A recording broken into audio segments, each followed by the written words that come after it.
Welcome to Gamers Ledge. Happy E3, everybody. I am, of course, Mark, going to be your host, and we're going to go through the EA Play E3 2019 stream. So they've actually laid out everything we're going to see today. It's going to be, looks like, 2.5 hours worth of content, maybe even 3. We're going to start with Star Wars Jedi Fallen Order, and then from there we're going to head to Apex Legends, Battlefield 5, and they're about to start the stream. Turn down just a little.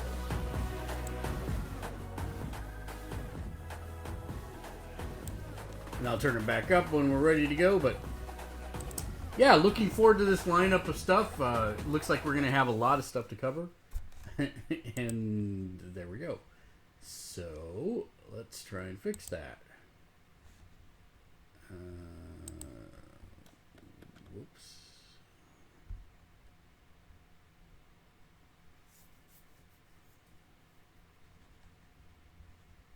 We are doing things a little bit differently this year. Instead of one giant show, you are getting deep dives into all the games you love every half hour. Wow, now, they you can got watch Greg them all. to... You can tune in for your favorite games. You can turn it off right now, but I wouldn't suggest it. Because, of course, today we're looking at Star Wars Jedi Fallen Order, Apex Legends, Battlefield 5, FIFA 20, Madden 20, and The Sims. That's 6 shows, people. And we still got to get this stage ready and run through all the content we're revealing. So get excited, because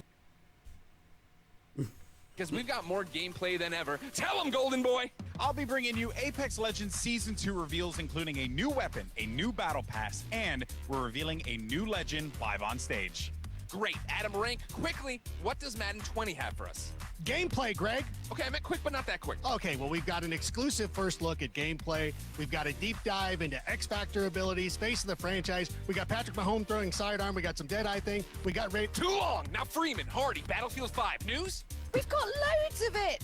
Brand new maps and, of course, some new updates to reveal too. And even more surprises at the end when we reveal... No spoilers! And Freeman, you might want to touch yourself up too. Golden Boy, we're back to you. FIFA 20, talk to me. FIFA dropped their reveal trailer this morning announcing Volta Football. Later today, I'll have all the new details on FIFA 20, and some very special guests will give you even more info on Volta. That's good. Also, you should call your mom more often. I mean, it has nothing to do with FIFA 20, but it's just good advice for you and everyone watching. Okay, now, Julia, you're also hosting The Sims. Tell me what you've got in 3 words. Brand new pack reveal. That's 4 words. Now, win me back by telling me what you have in store for Star Wars Jedi Fallen Order. Why are you asking me? It's your show.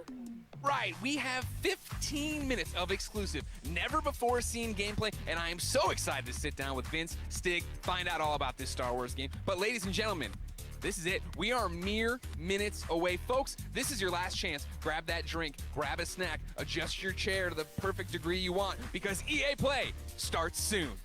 All right, guys, this is it. They can be organized better. You're doing a great job brooming, all right? You take 5. Plant guy? I can see more hustle out of you.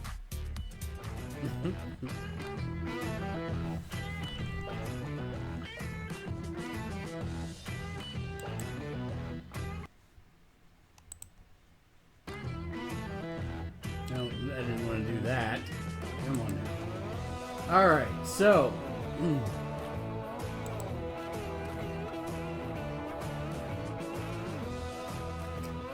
You know, I think people just don't appreciate good content when they see it sometimes. People are saying Greg was annoying or whatever. I thought that was a nice little video package. It's way more personality than we normally get out of their presenters.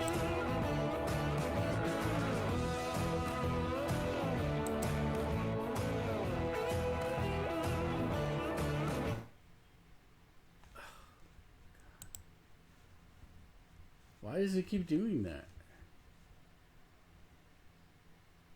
Well, since I'm the only one here, we may do this a different way. Just real quick.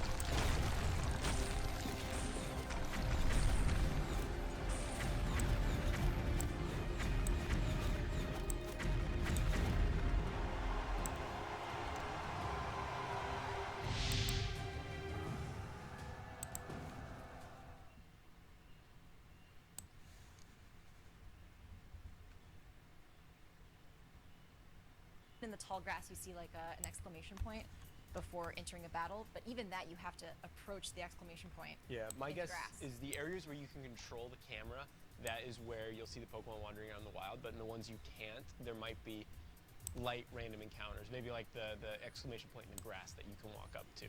At least from what I can tell, it seems like you don't know what Pokemon you're going to get in those encounters, Yeah. but it's not just going to like happen to you. Yeah, what'll be interesting is caves, whether or not caves will Zubats will rain. Okay, so we'll turn them off for a second. So yeah, I'm actually excited about where this is going this year and the way that they're structuring it. It seems much more interesting to me that they are giving deep dives into each of the games, but giving you a brief overview at the top, which is fine. 3 hours is a lot. We'll see. It has run from problems in the past of going way too long, but we'll see how that goes. So as we can see, the schedule looks like we'll get Star Wars Jedi Fallen Order starting first at 9:30, Apex Legends at 10, Battlefield 5 at 10:30, FIFA 20 at 11 a.m., Madden at 11:30, and at 12, The Sims 4. So it's still a lot of content, but we're spending half an hour with each, which actually seems like a good amount of time. They've, spent longer on certain previous iterations that they talked about certain games. So this is nice, 30 minutes apiece. Hopefully these are mostly pre-produced, and we don't have a lot of people stuttering, stammering. We'll see.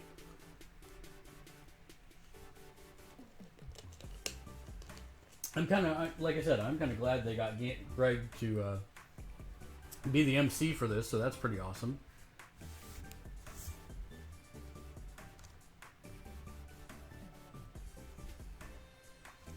What are you excited about? Let us know in the comment section.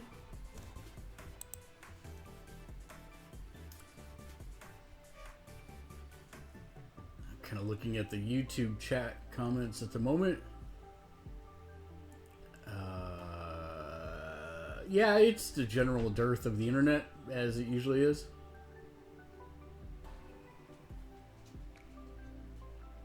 Yeah, surprisingly, there's no Anthem on here.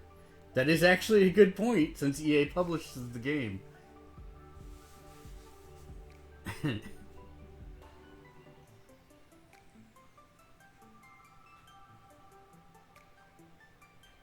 Bladock says there are literally no new games that are sports titles.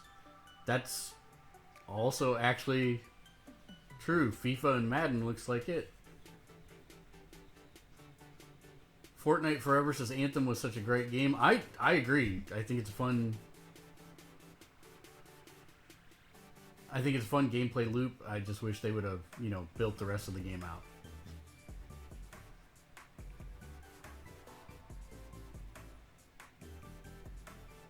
Duncan and Friend says Sims in VR. That's going to be the big announcement. That will be pretty hilarious if that's the case.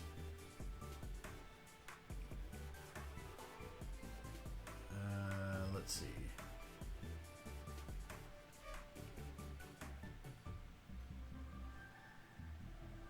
Game Freak asks, do you think we'll see a teaser for next generation consoles? I don't think so. I would think that Xbox will be saving that for their conference because I expect them to announce. Erica says Anthem was a great dumpster. Flying dumpster, maybe. And then Alben says Anthem was game of the year. Yeah, it was. I wouldn't go that far, but it was. Like I said, it's fun. Dangia says, will we see Mirror's Edge? I'm guessing if it's not on the list, we're not going to see it. I mean, if they do that, it'll probably be at the very end after Sims 4, but I'm kind of doubting that they're going to do anything like that on this one.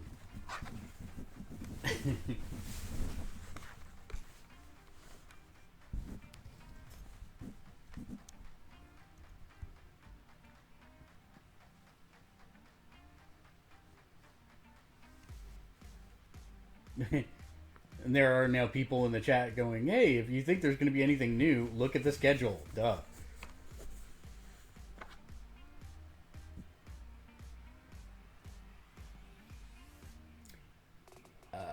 Toaster just said Gears of War 3? Question mark, question mark. Yeah, you're in the wrong conference, buddy.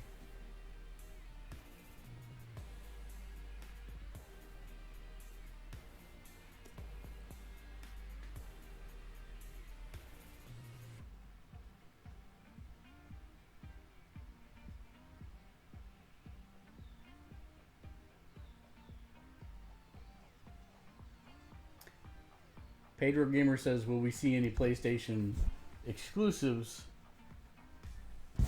out of this conference? Most likely not, since EA tends to publish as wide as they can to make them maximize on profit.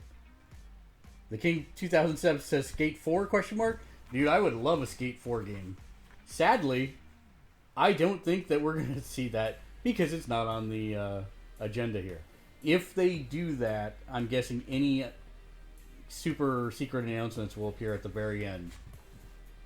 Probably in another video package just like the one we saw a second ago. A lot of people saying Skate 4 in the chat.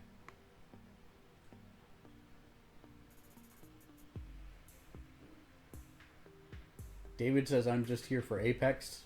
Got it.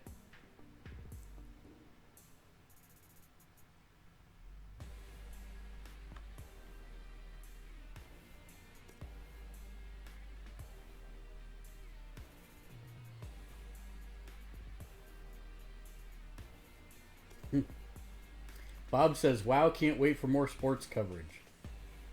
A lot of people. It sells very well. FIFA is one of the largest selling games in the world.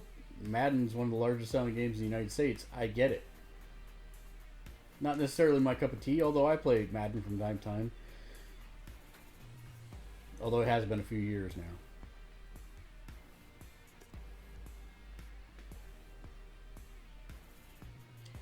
A.T. Shemenka says, Anthem, question mark? Doesn't look like it. Which, you know, kind of is not a good look for them. Or good sign for them. Sirius says, Dead Space reboot? I wish, but I don't think Dead Space sold enough to actually be investment worthy from them.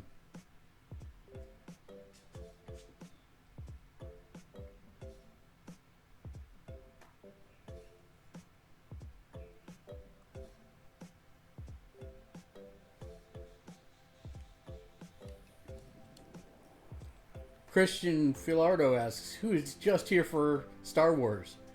There's quite a few people.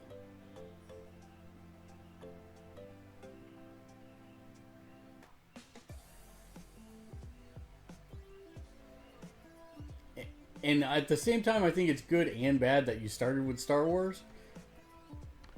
But I do feel like the stream numbers will definitely fall off after Apex Legends. Battlefield 5 has not been doing as well as they would like. Hell, I have the game. I've only played it a few times. Luke Coley asks, is anyone actually excited? I am. I'm interested to see what they're, what they've got in the pipeline.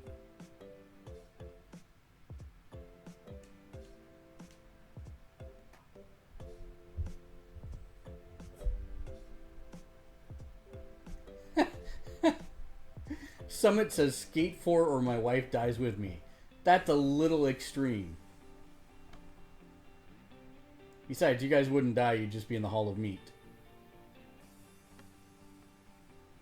And if you're not familiar, Hall of Meat is a game mode in Skate. The time has finally come. I'm proud of kicking off EA Play, coming to you live from Hollywood, California. Now we're doing things a little bit differently this year. Instead of just one show, you're getting every half hour a deep dive into one of the games you love. You can watch them all, you can turn off the stream right now, you can tune in for just your favorites, but anyways, we've got a ton of gameplay for you. Apex Legends is bringing a new weapon, a new mode, a new battle pass, and even a new legend. Battlefield 5 has tons of new maps to show off, plus some surprises. FIFA 20 has a brand new way to play, plus a bunch of game updates you've been shouting for.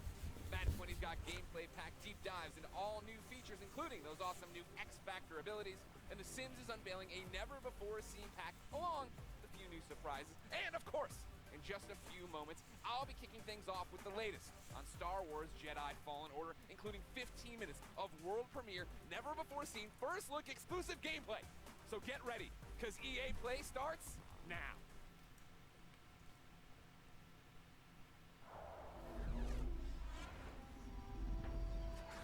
All right, here's the big one.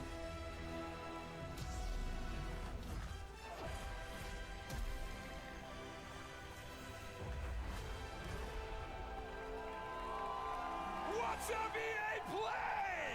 How are you, Los Angeles? Come on, Hollywood, that's what I like to hear. What's up, my fellow Jedi? I'm Greg Miller, and today we're talking Star Wars Jedi Fallen Order. We've been waiting you know what? We're talking about Star Wars. Yeah. We've been waiting so long for details on this game. I can't believe it. Can you believe it, LA?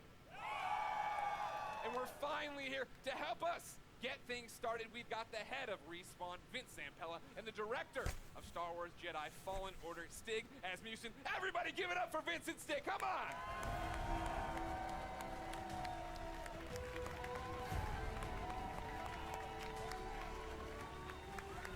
Get in there. How you doing? Goodness. Give me the hug, Vince. Let's get it going. Yeah. Yeah. Please keep it going. They're making a Star Wars game. Guys, welcome to EA Play. Thank you. What a great welcome. How are you feeling right now? No pressure. You're just about to announce maybe one of the biggest, if not the biggest, games of your lives. I'm gonna let Stig answer this one. You're supposed to answer this one. Off script. So Oh yeah, we're totally off script. They gave me cards. That was the dumb idea. Nobody cares. It's so awesome to be here. I mean, it's EA Play, it's E3, it's Star Wars. Yeah. I mean, it doesn't really get any bigger than that. Yeah, this is something that Stig and I have been envisioning for years, to see it come to life and be able to show you guys 15 minutes of gameplay today. Uncut. All right. So everybody's anxious to see what this 15 minutes is going to be. Yeah. For somebody watching right now who's just a FIFA fan, they don't know anything. What is happening? What is this game all about, Vince? This is a single-player action-adventure game. Wow. Post. Oh, yeah. Oh. Yeah, I'm surprised they let him make a single player game. Everybody. Set post-Order 66 after the events in Episode 3, when all the Jedi were hunted down. Well, not all. When the Jedi were hunted down and eliminated. So, Stig, that's the nutshell of the entire game. What are we about to see? Where are we at in the game right now for context? Okay, so Cal's, this takes place maybe about 3 hours into the game. Okay. So Cal's built himself up. He's not a lowly Padawan anymore, but he's not a full Jedi yet. Sure. Like Vince said, this is unedited. We had one of our star players, Blair, over there. That's it right there! This is an expert playthrough. Okay. So we're going to see some really cool stuff. He practiced a few times. 2 or 3, Blair? 2 or 3? No. 2 or 3 dozen. It takes place on Kashyyyk, Okay. the Wookiee planet. Of course. And Cal's on a mission to restart the Jedi Order, and it takes him here to Kashyyyk. And the Wookiees have been enslaved by the Empire, who's basically siphoning the planet for all its resources to build up the Imperial war machine. Got it. All right, so I brought up my phone, not to be rude, of course. It wouldn't be Greg Miller if I didn't look at the Twitch chat. And yeah, they are all through with us talking. They'd like to see the game. We've gone on long enough. We're not going to drone. Let's do it. Vince, Well, let's roll. would you like to kick it off? Let's go!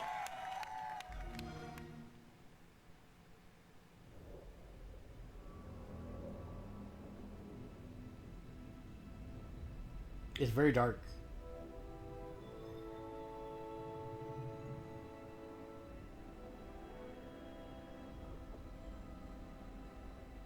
Start journey.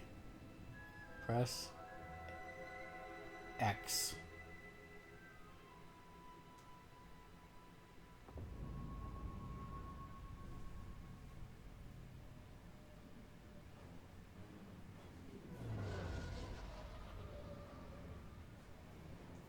This is the alpha? Holy crap. It looks good.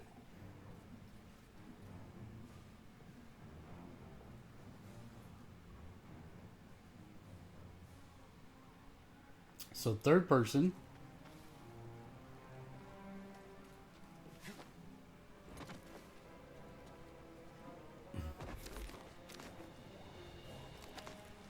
So what I'm hearing is Star Wars.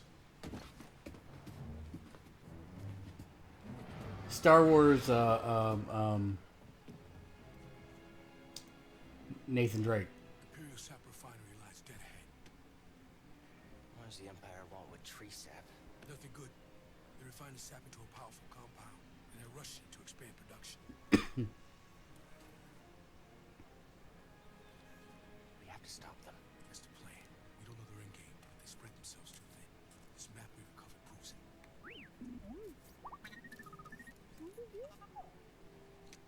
Here you go, bud. These refineries double as brutal prison camps. We use those cutters to create a distraction, while you take your lightsaber and free the Wookiees inside. We need their help to stop the Empire. Understood. Watch yourself in there. You hear that? Say he needs my help. Come on, buddy.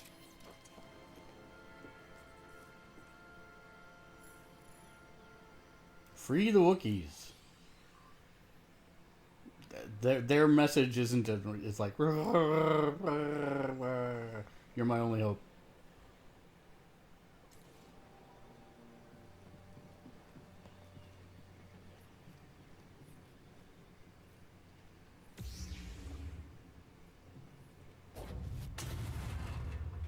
So you have force push.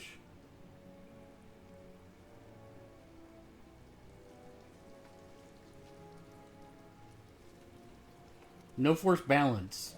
That's manual.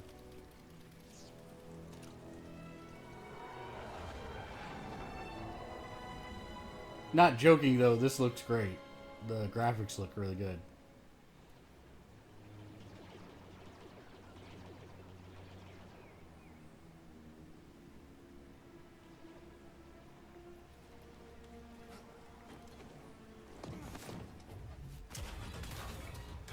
No, nobody's gonna hear or see that.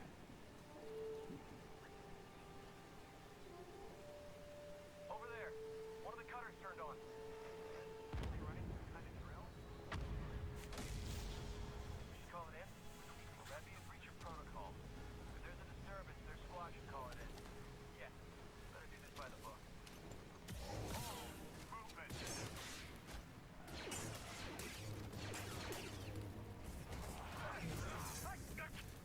Yep, so he's got force grab also. Oh, force time slow. And you can throw your lightsaber. Gonna need to get through here.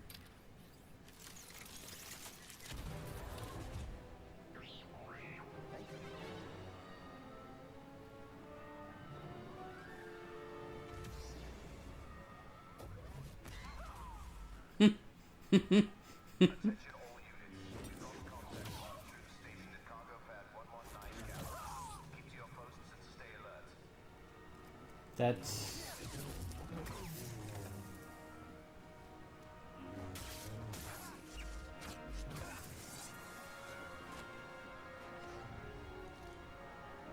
Skill point acquired. So we're gonna have skill trees.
Oh, it heals you.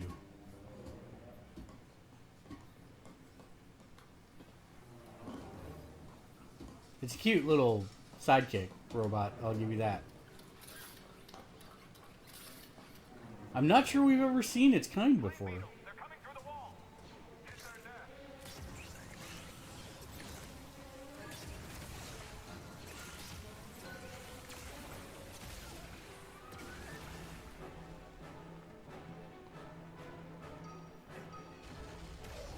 Well, I was just about to ask, I wonder what happens if you just jump down there.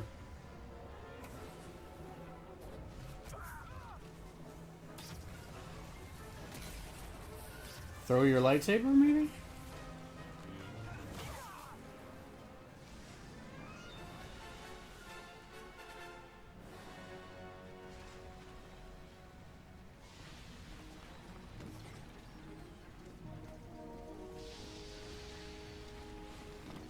And suddenly I'm getting Legend of Zelda vibes. You sure you want to plug into this thing? Okay.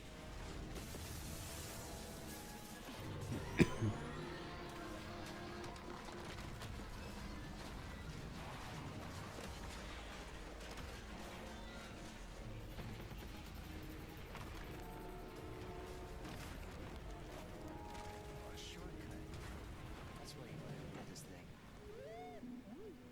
You had no idea that was there, did you? Just wanted to turn that cutter on you.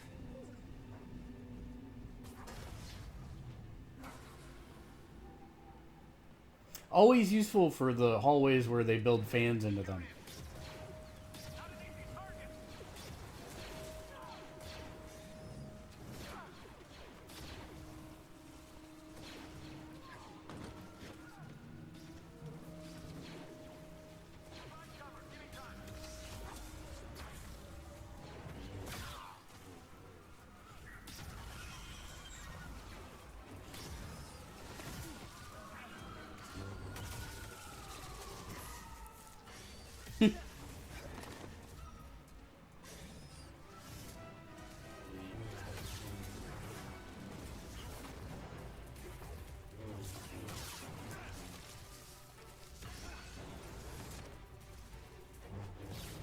Yeah, why wouldn't you just do that over and over again?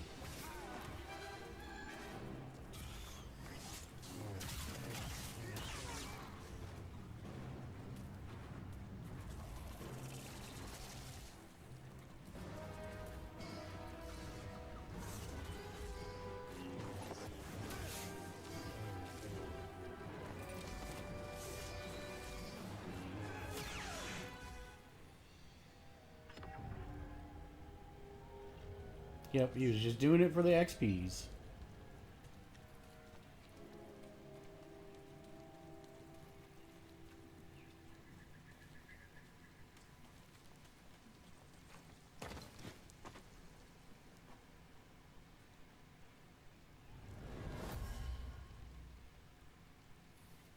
Patrol the base. Got another breach down here. Some kind of webbing. Hey, who's that?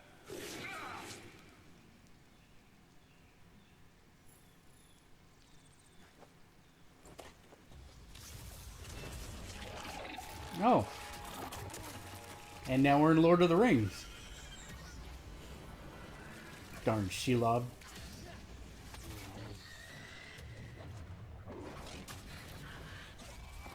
That seems like that would be fatal, and it was.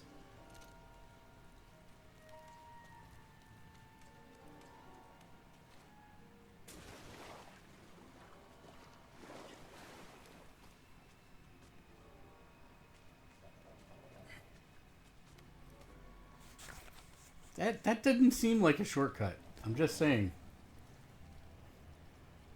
Those guys have been gone for hours now. You're still over here trying to free the Wookiees.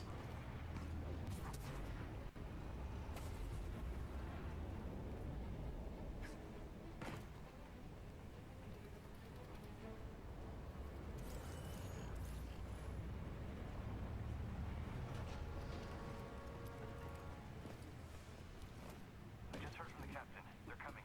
Oh, this is it. At least we have the high ground. What was that? Cutter 7 is active. Reporting a live cutter near the cell block. Immediate aid requested. It's breaking through and destroying everything. See, I just throw my... Yeah, that works too. I know, look dead. Because you are.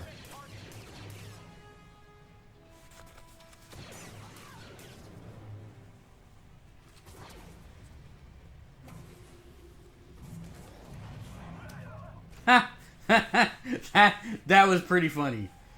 That was pretty funny right there. Slowed time, grabbed the guy. And then moved him in front of his own laser bolt. So this guy's got to die horribly at the end. Because he's already super powered. And our reinforcements in retreat. Good. Sir, the fewer distractions, the better. Jedi incoming.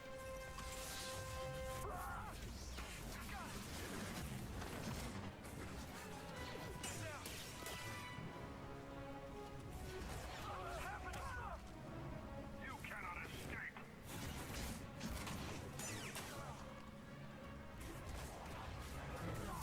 All Jedi will perish.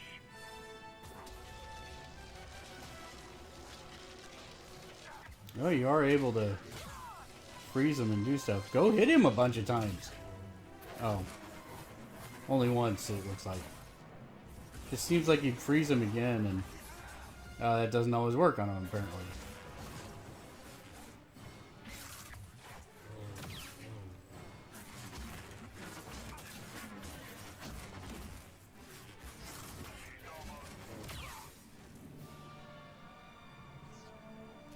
Little help.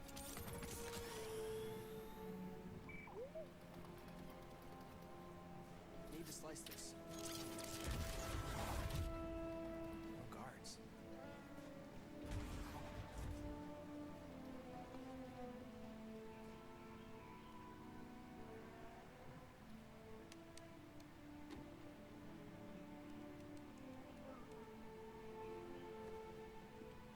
Looks like the dude from Joker. Ready to free you. Not alone. I mean, from Gotham, the one that plays the Joker.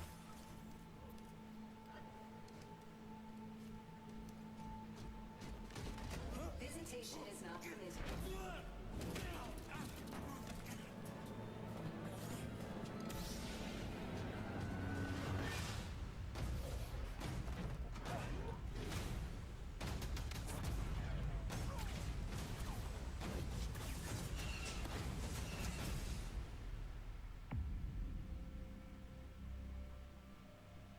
Interesting. Games play best on Xbox One. What do we think? What do we think, EA Play? Yes, that's what I wanted, the little boy. Guys, congratulations. That looks pretty awesome. Thank you, I have a thank million questions, and I know we're short on time as always. I want to point out, though, in the Twitch chat, Gwyn96 says, that's frickin' cool. But he didn't use frickin'. How does it feel to, I think, deliver, right? Like, you guys liked it, right? I think I was looking at the Twitch chat. There's a lot of people who liked it. Like, what does that feel like to finally show this game? Oh, it's great. I mean, being involved with this team, you know, Stig and his team have done an amazing job. They've put so much of themselves into this game. To be able to be involved in something like this is just, you know, dream come true. Yeah. Agreed. Huge shout out to the team. Everybody. Thanks, who worked guys. everybody who busted their butts on the demo, but also the whole game. The whole game is coming together right now. So it's an amazing feeling. I'm just so proud to be up here, and I hope that Star Wars fans understand that we're really doing our best to try to honor the brand. I mean, Yeah. I think from It go looks clap. great. No, I'm gonna stop you. Whenever you want to clap for him, you clap for him. I think that's pretty evident from it. And I liked when we introed, you guys were talking about the fact that this is a skilled person playing it, right? We all see it and we think it looks awesome. What are we missing by not having our hands on the controllers? Like, what do lightsabers feel like? I mean, it's fantastic, right? Yeah. Like, what? Because it looks like it's got weight to it and throwing it and catching it, right? Like, that's the impact I think I want from it. Absolutely, yeah. I mean, it's really satisfying. I mean, the game itself, it's thoughtful combat, as Stig likes to call it. It's what you saw was a really good player. Yeah. Right. So you'll Right have over to there work up again. to He'll that give out stuff. autographs after this panel. So you can block, parry, deflect. Like, Yeah. we want the combat to feel really good for people to go in and be able to like be part of that and size up the enemies when things feel right. And it feels really good. Yeah, it's also about the enemy arrangements as well, like what enemies we're putting you up against, and how you go in and use your tools Yeah. to take them down. But it's not just lightsabers; it's the Force as well. Sure. Well, that's part of this. You were talking to me last night about it, right? This thoughtful combat, and the idea that when I watched the demo initially, my thought was, oh, these are canned animations, right? I'm doing a force grab and stabbing the guy, and that's all I hit R1 and that happened. That's not that way. No, it's all freeform. So like you can go back in and replay things and do it differently, or you and I would have different playthroughs. Absolutely, and actually the enemies react to each other in different ways. You saw the flame troopers fighting against the spiders. You could sit as bystander and just kind of watch that fight if you wanted to. Yeah. But you're not going to get any skill points if you do that. And it's not any fun either. It's fun to watch sometimes, but it's a lot more fun to play. You talk about the skill points. Are those going into the force abilities? Yeah, so we're going to have the classic abilities. We're going to have push, pull. We've got what we call force flip, which is essentially double jump, which is nice because that's something that makes sense in Star Wars, a Jedi actually doing a double jump. But we have one unique expression of the Force that you saw in there, which is slow, which is a little bit of the glue between force, push, and pull. Yeah. Well, that was awesome. I think I thought you couldn't top my favorite moment in the demo, right? Where you come around the corner, grab the stormtrooper, force pull the stormtrooper, stab him. But when you force pulled the stormtrooper and walked him into the bolt, that was pretty cool. That was pretty awesome. That's one of my favorite. I think the first time I saw that, I freaked out a little. You actually said it better be in the demo. Yeah. Well, you did it. You delivered. Tell me about the enemies we are seeing there, right? Because that's one of those things I feel like we're talking a lot about, seeing things a lot about, is we're running through the environment. You had different things. You had your normal stormtroopers. You had non-normal stormtroopers. Yeah, and this is just a small portion of the game, by the way. So there's a lot more that we haven't shown. You're saying that isn't the entire game? That is not. It's wow. No. But we got our classic stormtroopers. We've got the scout troopers who you saw equipped with kind of melee charged weapon. We've got the flame troopers, but we also have the purge troopers whose task is to, basically hunt Jedi. Yeah. Soften them up before the Inquisitors come in. And like we're seeing right here, right? Like this is bad. That's the purge trooper. Yeah, exactly. Like so new that the team created. There you go. Adding to the Star Wars lore. Why we're pointing at one guy? Did he create it? Just that one man did? Yeah. It was a team effort. You led the charge. Jordan did the concept. Good job, Jordan. Everybody, cheers for Jordan. So we're going through, and you have these new stormtroopers. You have your fire troopers. You have one of my favorite droids of all time coming back. The KX. And then making me fight him? Yeah. Why would you do that? Yeah. I don't want to do that. Oh, you do? No. Trust me, you do. I do? Oh, yeah.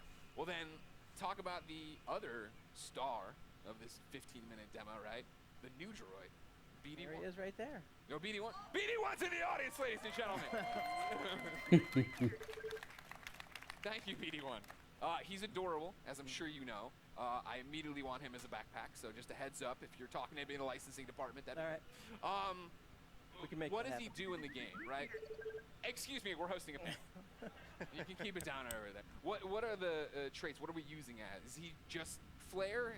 Am I using him for different things? Like story-wise, he's Cal's companion. He's an explorer droid, which is perfect because Cal's on this mission for survival that's taken him to all these savage planets.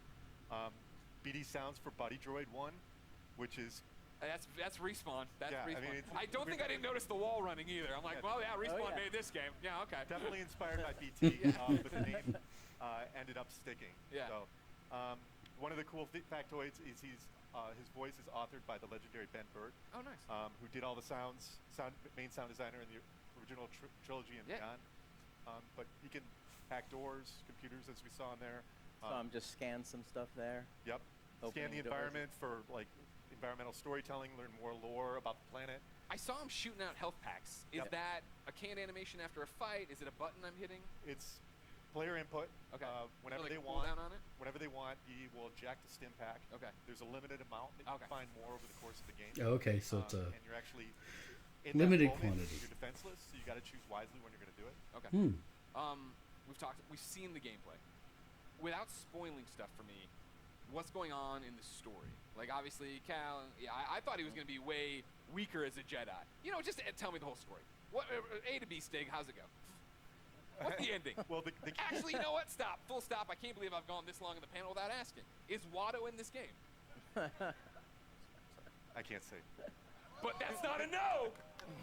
Hashtag Watto 2019. I'll be retweeting them all after this panel. Thank you very much. But what's going on in the story outside of Watto should be in it? Well, story's a really big deal to us. We created this with Lucasfilm. We got to keep a really tight lip on it. so I Nice. can't. I don't really Great want to panel. go It's into over. too Everybody far. go home. Sorry. I mean, yeah, the story. Gotta save it. Okay. I know one of the things a lot of people have been asking, right? I put up stuff on Instagram saying, "Hey, give me questions." Community wanted to know. This is Star Wars canon, right? You Totally said, canon. Okay. Totally legit. Okay.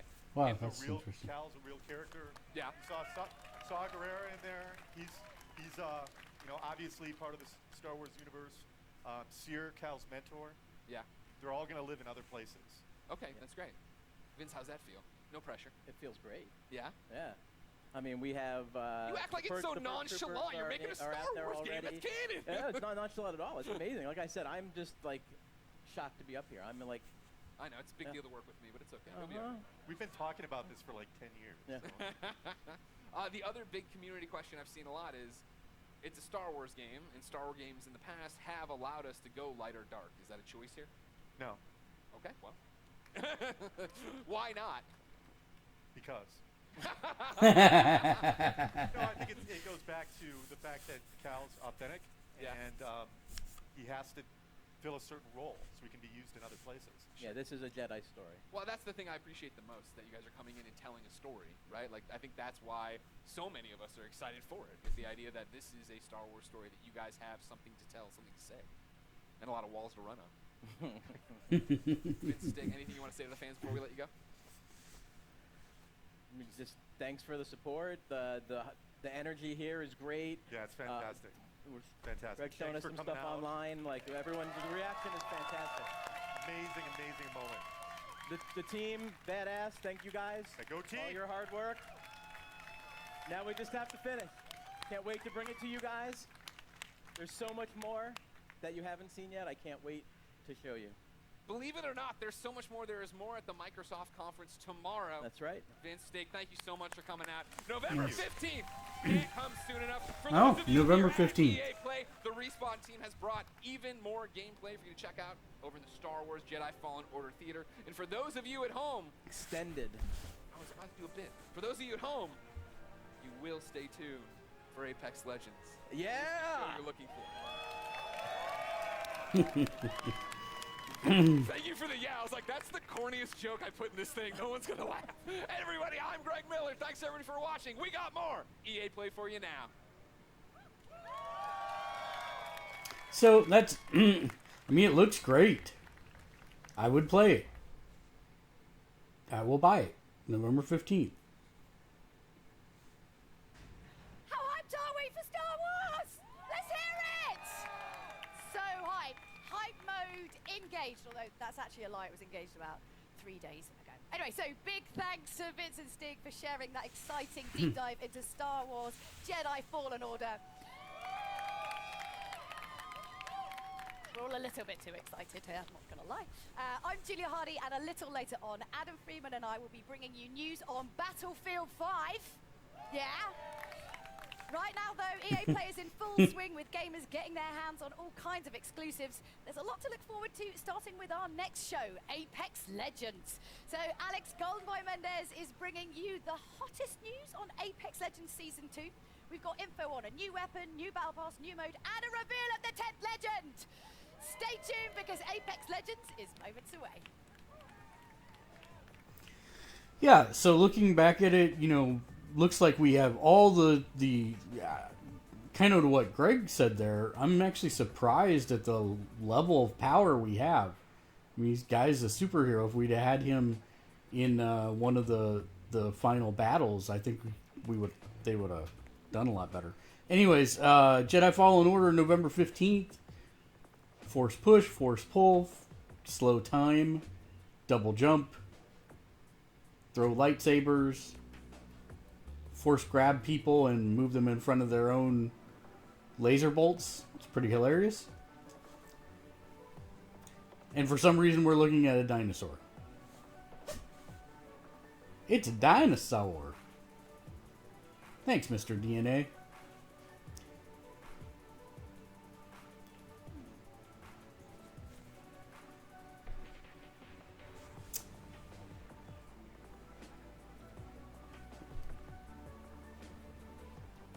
What's surprising to me is chat's already moved off of Star Wars. Nobody's talking about. A lot of people talking about FIFA. in Apex Legends. Looks like we're going to get a trailer.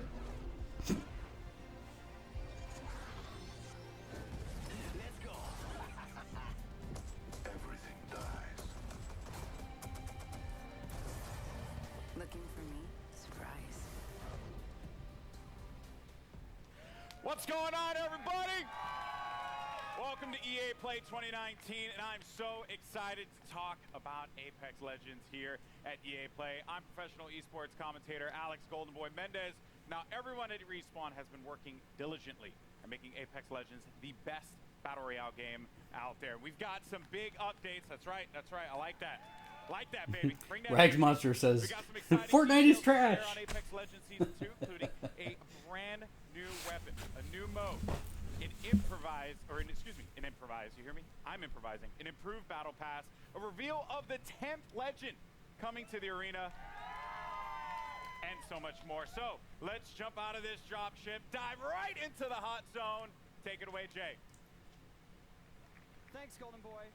I'm Respawn's community manager, Jay Frechette, and as you can see, we've brought Kings Canyon to life right here at EA Play. We've even got all 9 current legends here to help me bring you some of the Season 2 updates that you've been clamoring for.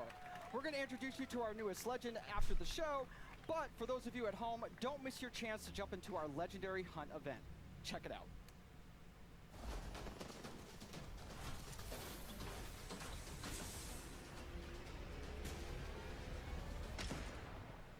The hunt is upon us. Prepare yourself. The Legendary Hunt has begun. Legends can compete to enter an all-new Apex Elite queue, complete challenges for exclusive cosmetics, I could do this all day. earn XP and Battle Pass boosts, and find all new exclusive skins in the in-game store. Only the strong will win and slaughter. For a limited time, legends who place in the top 5 of any match will earn the right to join the Apex Elite queue. Wow. Over here. Solid copy. There, they will have the opportunity to test their skills. Need some ammo against the most talented legends in the game. One more. A legend's true test is from within.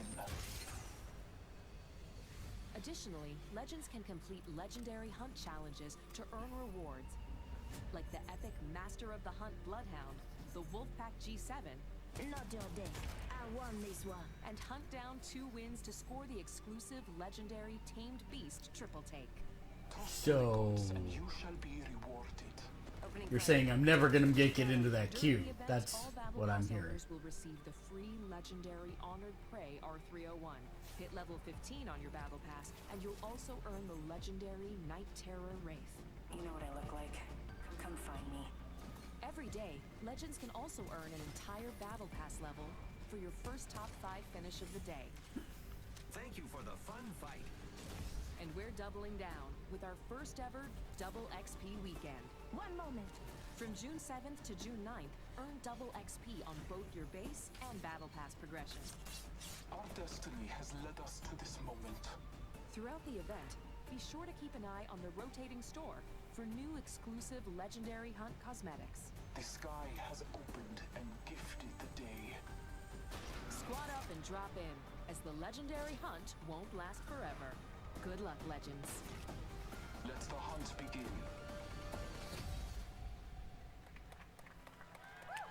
That's right, until June 18th, you can jump into the Legendary Hunt, our limited time event that features the debut of our Elite Queue, exclusive challenges you can unlock, and some killer skins and more. Also, this weekend is Double XP weekend, so there's lots of great reasons to jump in.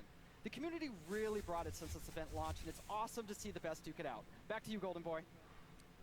Thank you so much, Jay. Thank you, Jay, for that. Appreciate it. All right. That was Season 1.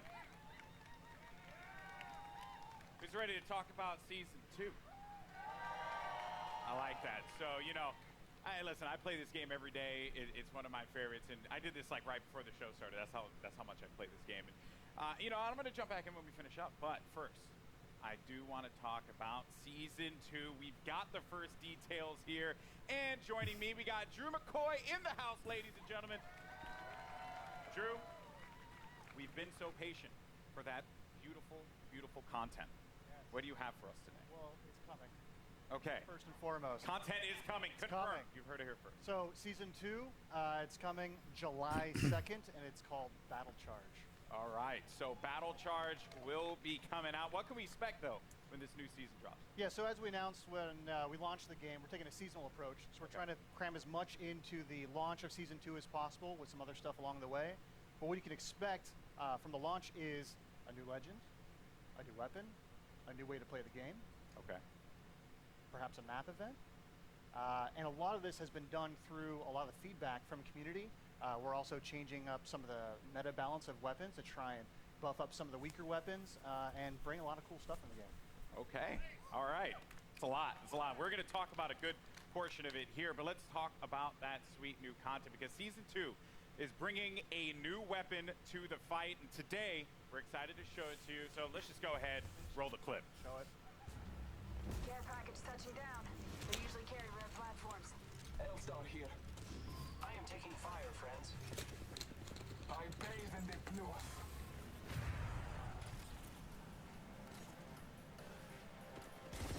Your ignorance meets your end.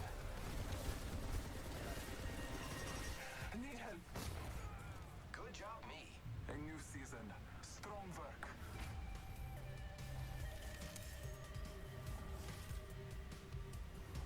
Hostile over there. Frag out. Wicked. Making contact with enemy.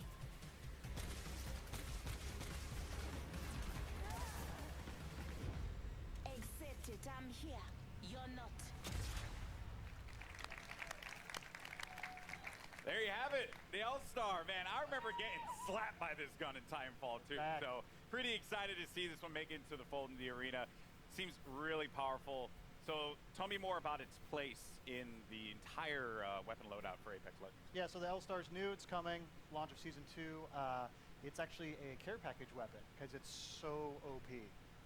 Okay. It's just amazing. But Glad you said that out front. Yeah, well, you know, it's like the master for the Kraber. It's incredibly powerful. Yeah. And being a care package weapon, it doesn't use any of the existing ammo on the ground, so whatever you get with it is what you got. I also noticed too, it that's interesting. shatters through doors. Yeah, it can open doors. So like melees, grenades, and now the L-Star.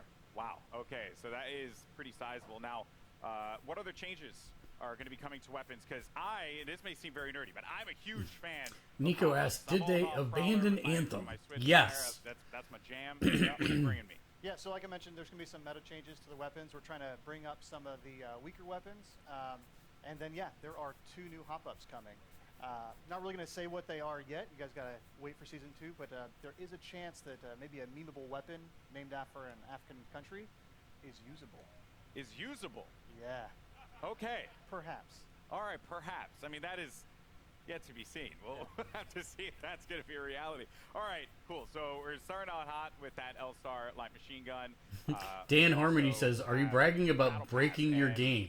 Yes. So when you guys first spoke about the Battle Pass, you said that it was a learning experience. What's different this time around for Season 2? Yeah, so we've been listening to the community a lot.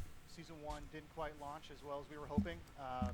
The content was fairly underwhelming for players, so we've been taking that in. We've been getting all sorts of data from people buying skins to what they equip on their characters or weapons. And so we've taken this learning and put it in a Season 2 Battle Pass. So first off the bat, it's challenge-based now instead of essentially... Omar Medina asks, are we going to see any Dragon Age? I don't think so. Play for a while, so you can come back after a month and try and knock them all out on a weekend and level up really quick. Ultimately, this does mean leveling to level 100 is a lot quicker than in Season 1.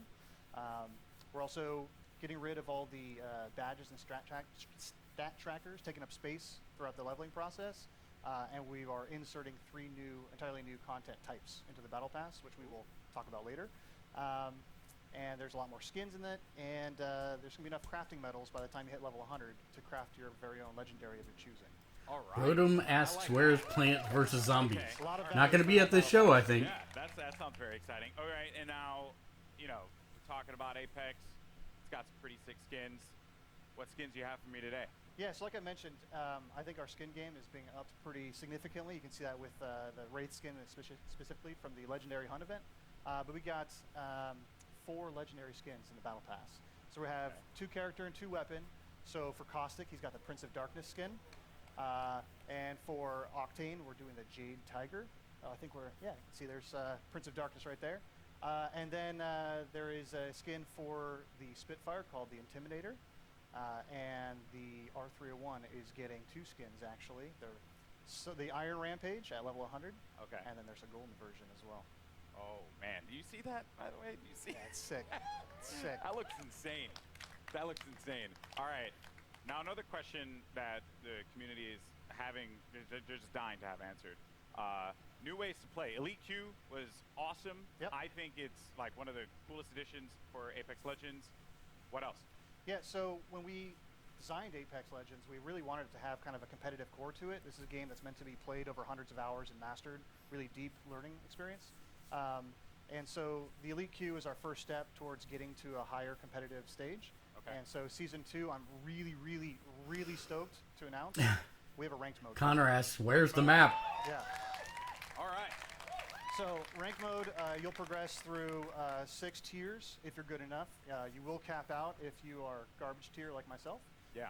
Don't worry, we'll be in Wood Division together. Yeah, you and me, buddy. Yeah, that's Wood. what's up. Wood 3, I think. Wood 3? Yeah, Wood 3 we'll get Division? there. Yeah, so it goes from Bronze all the way up to Apex Predator, and it's using special matchmaking for each of the tiers. So the higher you get, you'll probably have some longer matchmaking times, but it's because we're trying to find the best possible match for you.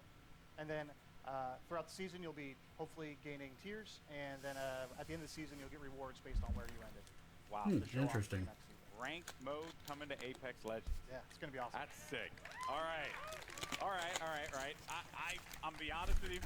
I'm going to be all up in that. It's going to be sick. I can't wait. I am legitimately concerned, as I mentioned, either be the first Wood Division player, which isn't even in it, or Plastic Division. Plastic's good. Yeah. That's going to hurt. But, dude, thank you so much for sharing all these details, man. Guys, Drew, ladies and gentlemen, from the Respawn team. All right, now, here's the thing. I'm a Lifeline main, just facts. You are too? Yep. Respect that. Any Lifeline mains in the house? Lifeline mains?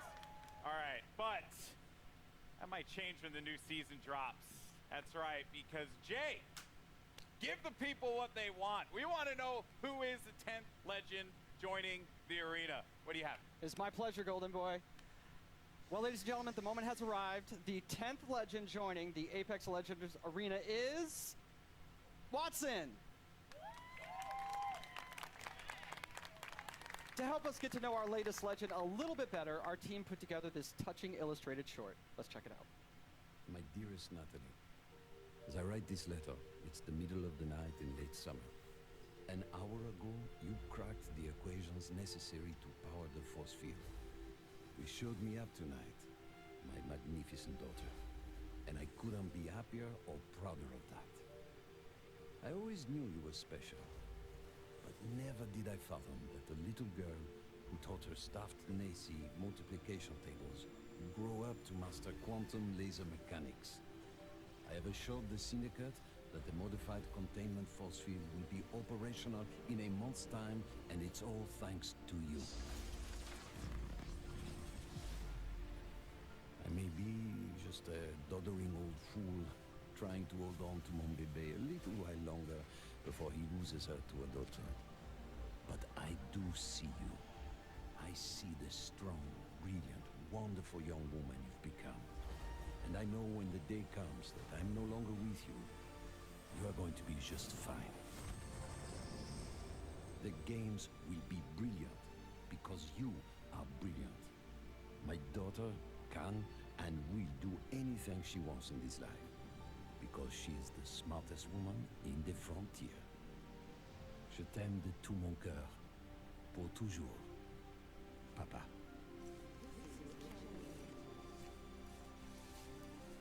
I did it, Papa. I hope wherever you are, you're cheering for me. Yeah, no information about what she actually does. Ladies and gentlemen, Watson joining the arena, and joining me now, we have the 3 gentlemen who brought her to life. Griffin, Will, and Tom, thank you so much for joining us here. Wow. So I mean, Bible thumps in the chat, man, because that was the feels right there. Hit me right in the feels.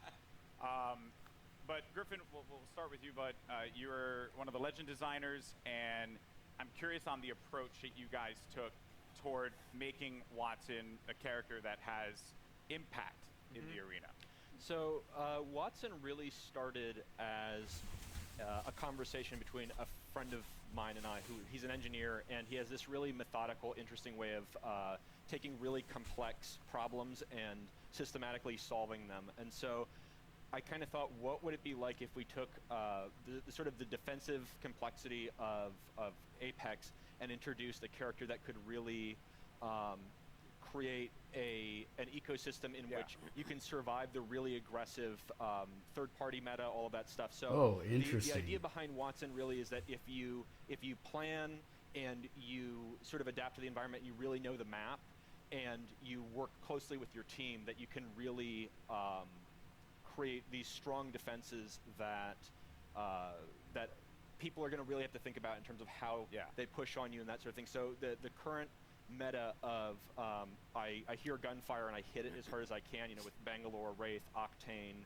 all of those, we're trying to sort of bump that meta a little bit and make it so that this more stance RTS kind of play style has breathing room. Yeah, you're trying to provide like options for the players. Yes, right? Because if you want to be able to play that hyper-aggressive approach, whether you're running like a composition that contains like a typical one, which would be like a Pathfinder, Wraith, and a Lifeline for that support, you can play into a composition like this, and they kind of counter one another. So that's going to be really fun. And we're going to dive into the abilities and everything that she does, because let me tell you, it's insane.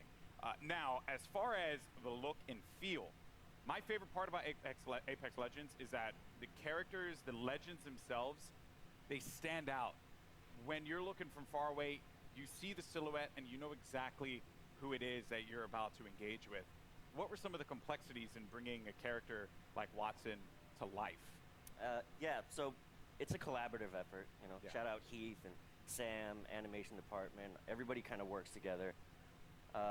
We were given a specific set of skills that she would be using, abilities from Griffin, and that's kind of all we had to go off of. So we had to, Heath did a great job of like bringing it all together, giving her a sort of a grounded aesthetic, she had to look like she was using electricity and stuff like that. So rubber gloves and the coils and the wires, and pushing her silhouette at the same time, making her stand out. You have to be able to read who she is from different distances. From there, from there, you can really go in and sculpt all the details out and work with the animators to really bring her to life, give her personality in everything that she does with her abilities and that too. So. Yeah, and there's some really cool stuff there as well.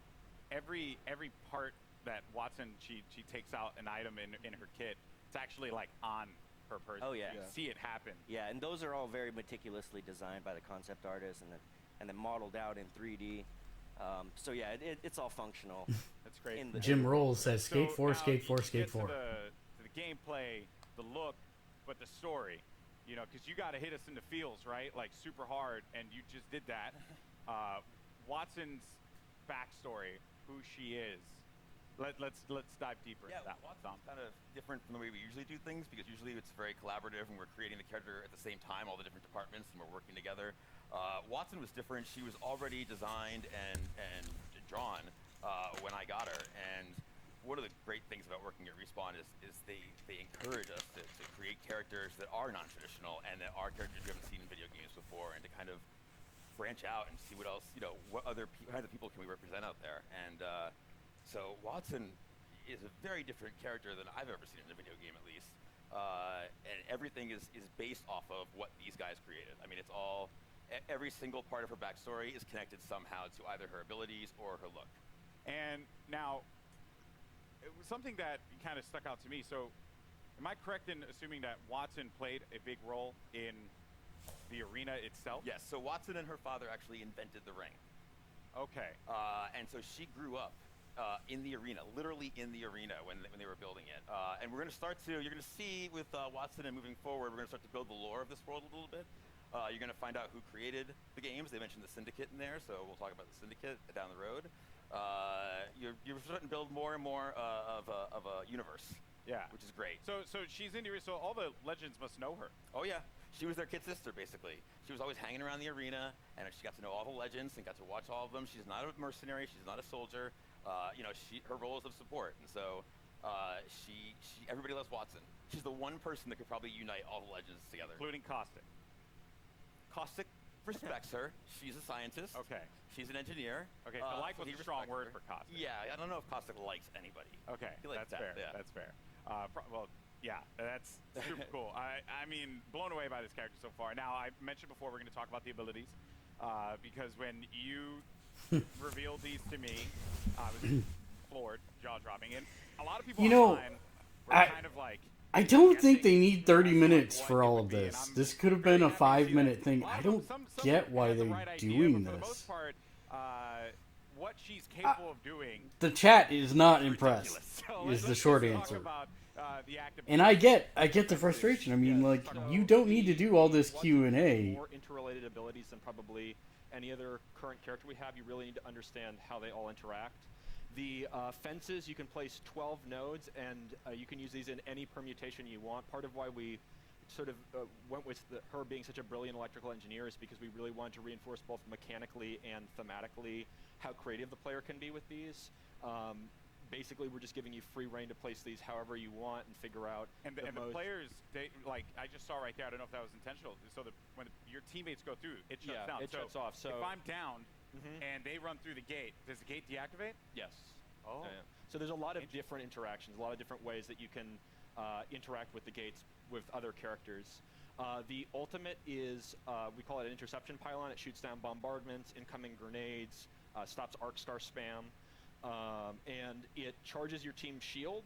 And it also, if Watson's cooldown is slower when she's away from the pylon, but when you're near the pylon, it supercharges your tactical, so you get fences faster. So if you drop it down, it's a permanent structure until it's destroyed, and that allows you to build these large fortresses very rapidly. And you can use that for defending, for flank control on offensive squads, for going up on a tower and fencing it off with Pathfinder. And then the passive is that ultimate accelerants give you your ultimate 100% ultimate charge. And so if you save up ultimate accelerants over the course of the match, that allows you to place more pylons, and it means that you don't have to play conservatively as Watson as long as you save up ultimate charges. You can keep moving with a highly mobile squad. You can play offense, defense, support, however you feel like the fences and the pylon are most effective to whatever comp you're playing. So what you're telling me here is that Lifeline mains do not need to continuously hold ultimate accelerants anymore. We felt like we needed to rejoice. That's right. We did it, people.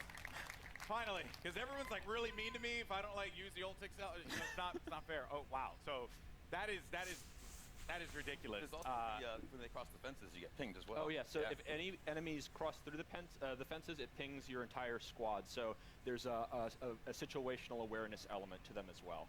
Wow.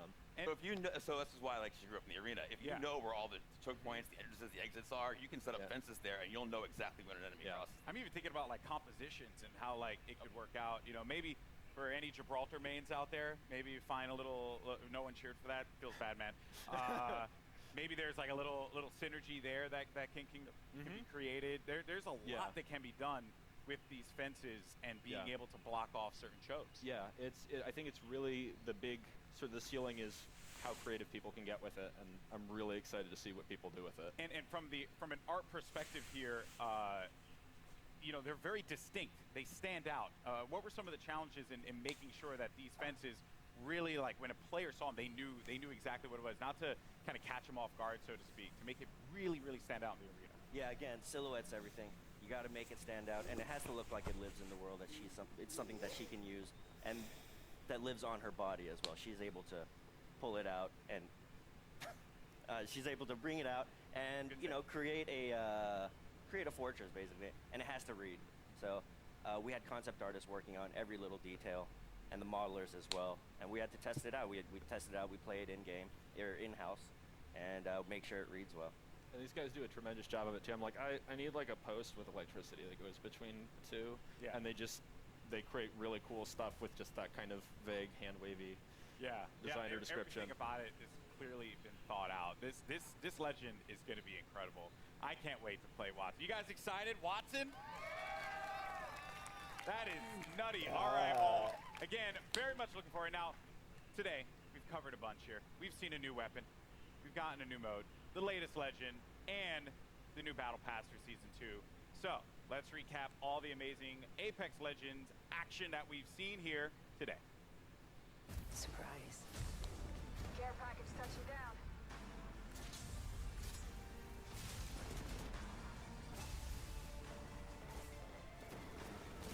Like a deer in the headlights. But people can still get through it. That's not useful.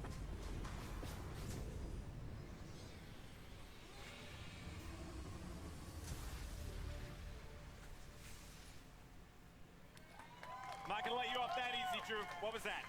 What was what? What was that? You saw the giant thing on the screen in the eyeball. What was that? All right. Can you tell me? Well, let's just say that. Well, no. But let's just say this: we got perhaps a couple of big things coming into Kings Canyon at the start of Season 2. Okay.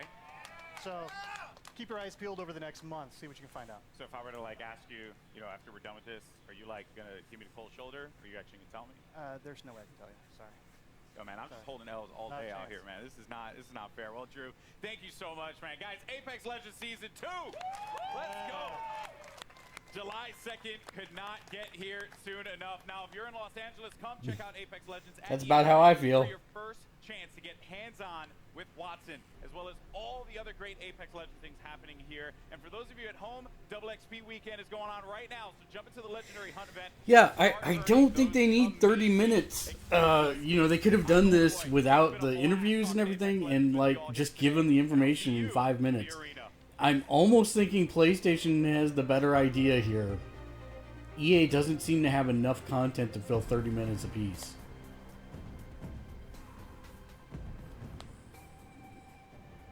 Well, let's see what they have to say for Battlefield 5.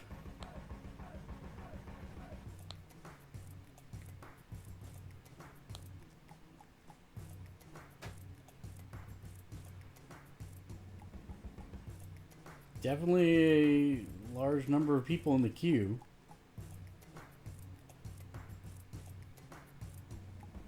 My guess would be people that are already there for E3.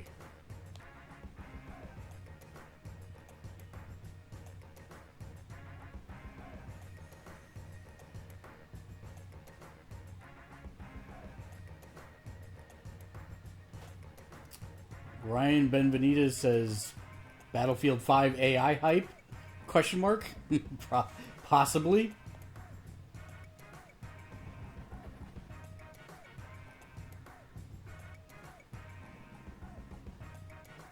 Juan Ramirez says, where is Halo Infinite? Wrong conference, friend.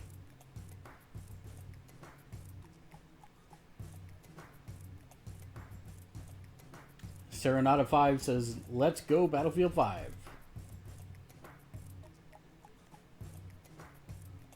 Ethan says, Battlefield Pacific Theater unveiling, question mark? That's right, you just saw a ton of new info on Apex Legends Season 2, including a new battle pass, burst details on ranked mode, and the official reveal of the newest legend, Watson. I'm Greg Miller here at EA Play, where gamers are getting a chance to test drive the newest legend right now. Stick around, because up next we've got Julia Hardy and Adam Freeman giving us the dirty details on Battlefield 5, including looks at a ton of new maps, exciting updates, and details on a new theater of war. All that's moments away, so keep it locked.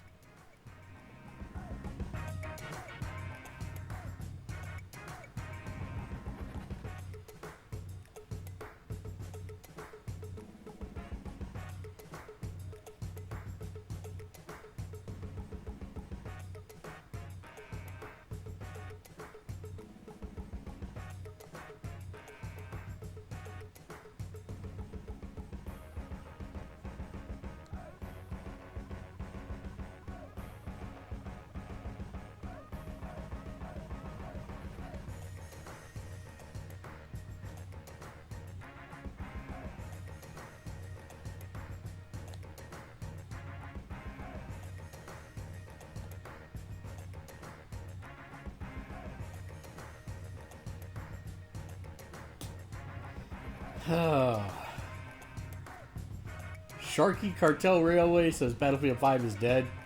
It has been pretty low player count, I agree. I don't know that it's dead. I don't know that I agree with that, but it definitely has fallen off. So I'll be interested to see if they have something that might bring more people in or back.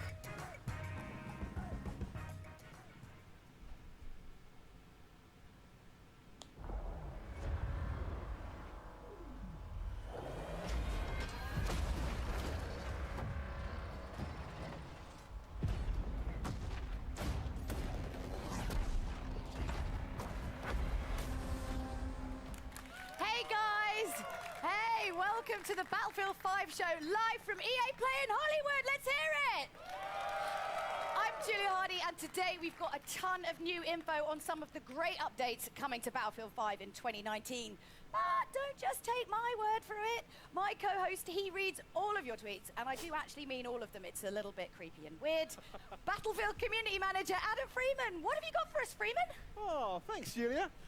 Now, I may be a member of the Battlefield team, but as you know, I'm a fan. And I know you guys are a fan too, and you're going to love what we've got to you today. So, over the next half hour, we're going to be bringing you content that's coming to you over the next few months. We've heard what you want, so today you're getting your first look at a ton of new multiplayer maps.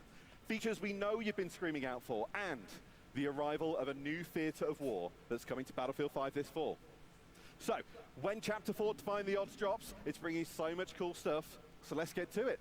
Over to you, Julia. Thanks, Adam. That's right. Let's wait no longer and tear the plastic off our first new map, Marita. Let's check it out. The Battle of Greece continues. On the Marita map, Allied forces are making a last stand to halt the Axis armies sweeping through the region.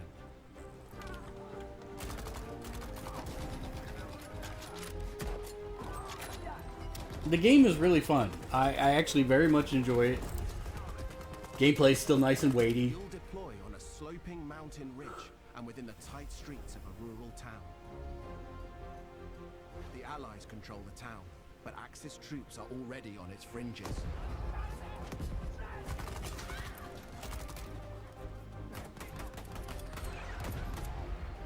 The road down into the village is crucial, and you must fight to hold here or risk losing control of the region.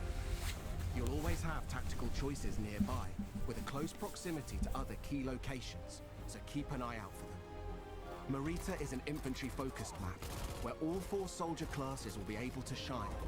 Tanks and aircraft will stand aside for intense infantry gunfights and sneaky flanks in the cobbled streets. Hills and multi-story homes means unique vertical gameplay. Stay alert in this steep environment as the Battle of Greece rages on.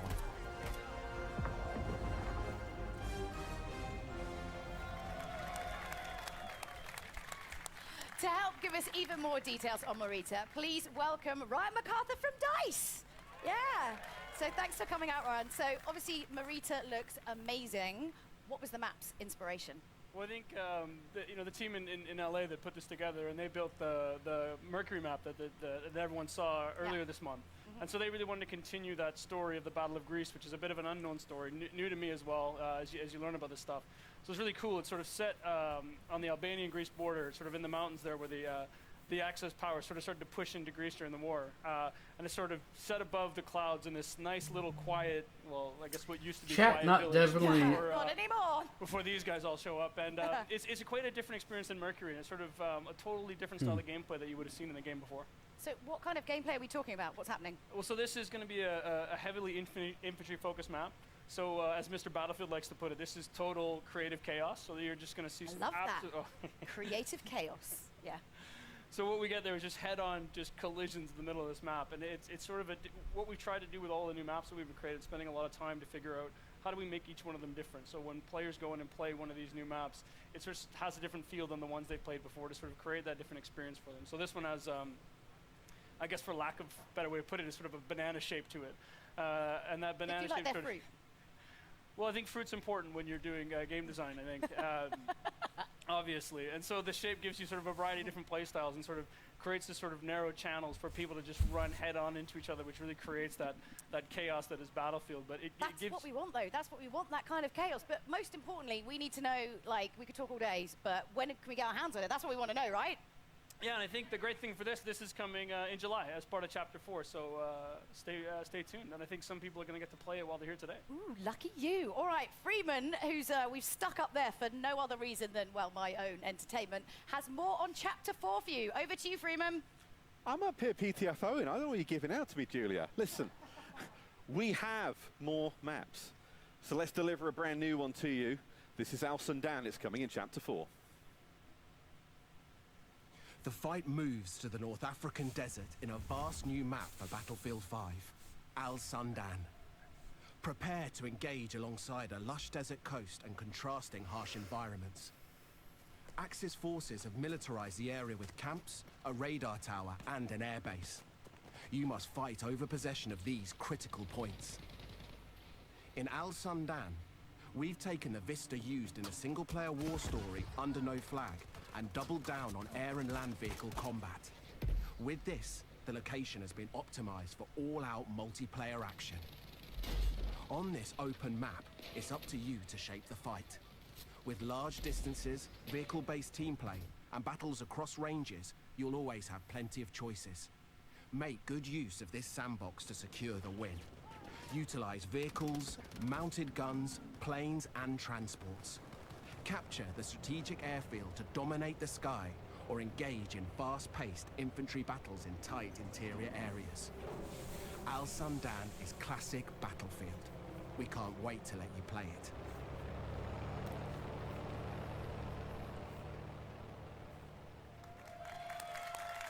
Yeah.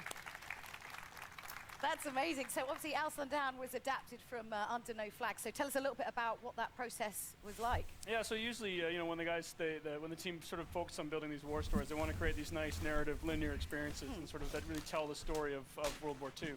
But with Under No Flag, they sort of took a little bit of a different approach to this and sort of made this big, wide open experience.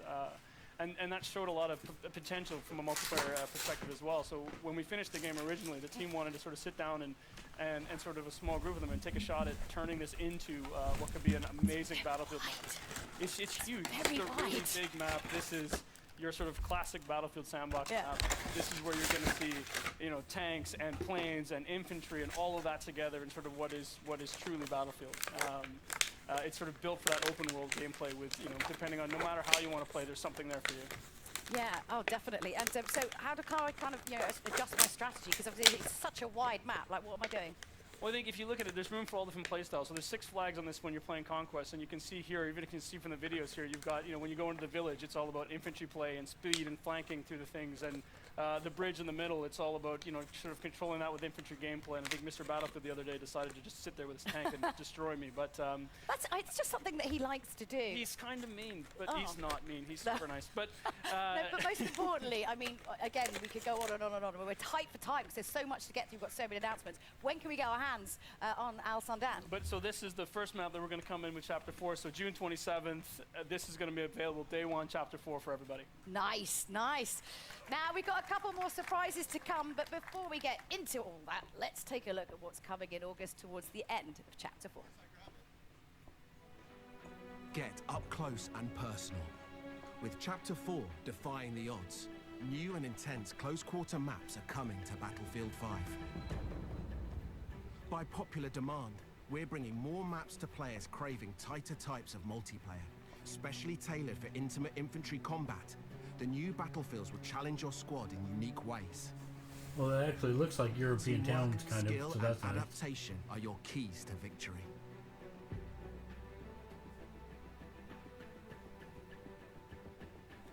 Fight through an explosives production facility in Lofoten Islands and unseat the Axis occupation in Provence. Prepare to assemble your team and rise above your enemies. And prepare to learn more about these new battlefields later in the year.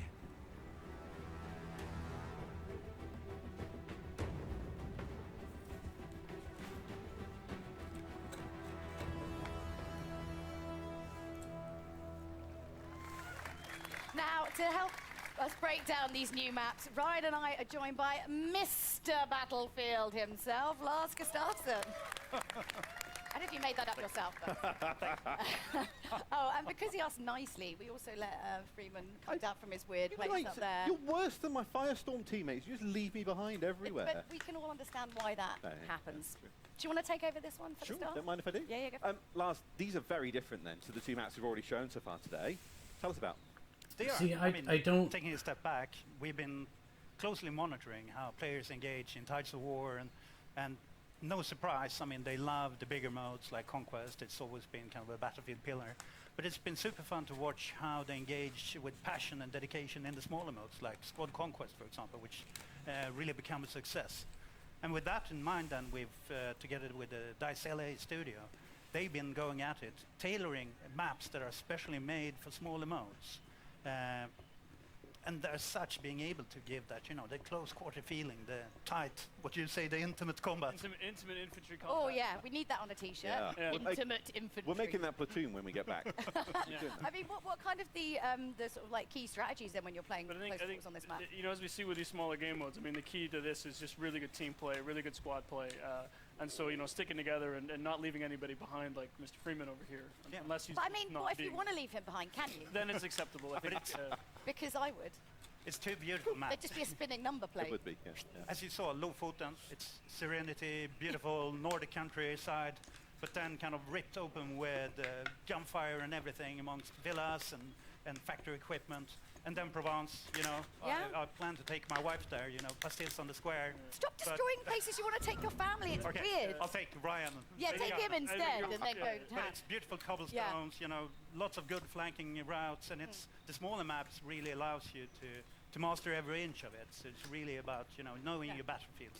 I mean, again, we could go on and on to about all of these maps, but we've got one more map to show off, and I want to make sure we have time to get through it. But first, Lars, you brought with him some news about some kind of core gameplay updates. We know that you've all been waiting for, so you're excited about this one. Lars, you know how much time I'm spending online. Like, I mean, I am working. Just Battlefield, or let's not delve. Big community features we've announced this month. Increase the max rank, private games. Let's talk max rank. What can you tell us? Let's talk max rank. We do know, and it's been loudly made to us, our kind of awareness, that there are players out there too skilled who maxed out on rank 50 too quickly. So we've taken that to heart, and we've now taken the max rank from 50 to 500. So it's quite a leap. Wow. That's pretty big. Battlefield 500 now. So truly a journey for our players to go on, moving forward. And it's a grind train, but what are people getting if they're on it? Yeah, what are we getting? We're all in it. You know, we want the goodies. So to start with, already from rank 51, you will be granted company coins for every rank up.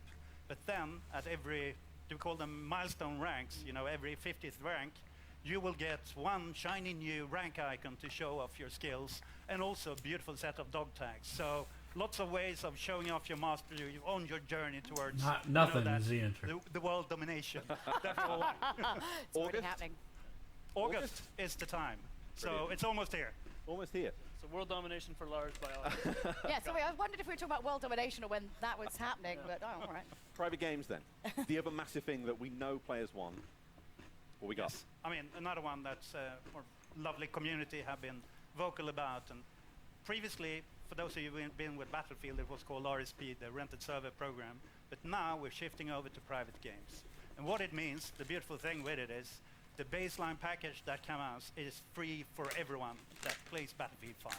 So a beautiful package. It's there to let you set up your servers and kind of create your experiences, whether you want to capture or, you know, play with your friends. And Freeman, you can play with us, for sure. You can sit with them.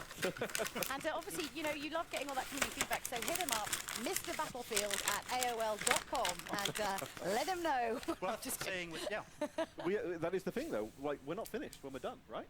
No, exactly. It's coming in, let's see, September. Yeah. And at that time, I mean, we want you to dive on it, set up your servers, play it, and give us feedback. Since this is kind of just the beginning of the journey with the private games, we want to hear what did we do right and where should we shape up and take it an extra notch. So be with us and be candid. Okay, well, Lars, don't tell Ryan, but you know you're my favourite for this. Thank you very much for it. Do I still get We've got more though, Julia. We've got more. You're almost. Well, going to get a bit weird and fighty up here in a minute. Well, as promised, we've got one more battlefield map to show you. It's called Operation Underground. Lars, Ryan, talk us through what we're about to see. Yes, let's have a look. Well, this is the ultimate definition of a passion project. So Inge Göran, the original designer for Operation Metro, when we finished Battlefield 5 and shipped it, he wanted to do something that he just was truly invested in. So we kind of went down and he sat down and he came back with what was Operation Underground. And when he showed it to the team, we knew we just had to make this. And I think Lars is sort of being part of that journey in the beginning. I mean, you know how much this meant to the team. Yeah, I mean, I was there when we started to build the maps for Battlefield 3. And early on, it was kind of a brainstorm. I still remember it was tons of images on the wall. We challenged the team to, where do you want to fight? Everything from subway to shopping mall to God knows everywhere. Yeah. And then the team started, or someone smart, not me, apparently, said, do I only get to pick one? Yeah. So they started to pick a number of them, and I think Inge then chose 3 of them, which was park, subway, and kind of the bank area in the city. Like kind of scene tapas. I mean, you don't want one meal, you want 3 lots of meals all in one meal. Always better, yeah. Right? Yeah. So you can see, when you see kind of it spinning in behind us here, you can see the true inspiration, but what Inge Göran and the talented crew with him has done is to kind of take at heart the feedback from the original Metro and started to provide especially a lot of flanking routes so that you can kind of move around and be smart about it. And tons of easy to spot ones, but also Everyone the most loves the sneaky sneaky ones. flank. Yeah, Everyone no, loves I the think- sneaky flank. Cheeky, sneaky flank. I mean, I think as you look at it, like this is not Metro remastered. This is, as the guys look at it, sort of reimagined. And I think you've got a bunch of different diverse areas. You've got big open courtyards, at street level and narrow streets, and you go down into where you see in the video here where the subway cars are and into the sub basements, and you're going to find a whole bunch of different things. And I guess we're not going to see any styles. gameplay for And I any know of the these new guys have maps. A few surprises in there as well that I think the community's really going to enjoy when they get there. So when do we get it? That's When the do we big play? question for today. It's just when, You have to wait a bit. when. October, between chapter 4 and 5. I think this is the one the team is really excited about as well. So, Yeah, I know I can't wait for October either. So. I have a cracking time playing it in play test. I'm Yeah. so looking forward for everyone else getting to play it too, and everything else that's on these new maps. Oh yeah, Amazing but those aren't the only surprises. This is the problem. We've got too much to get through. I'm just like, stop talking. We've got so many surprises for you. So today we're giving you never before seen details on Battlefield 5's Chapter 5. Here's a little look at what the team's been working on.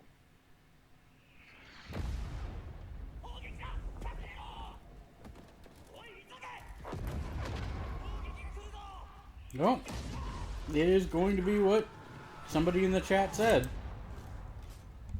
Looks like it's Pacific Theater.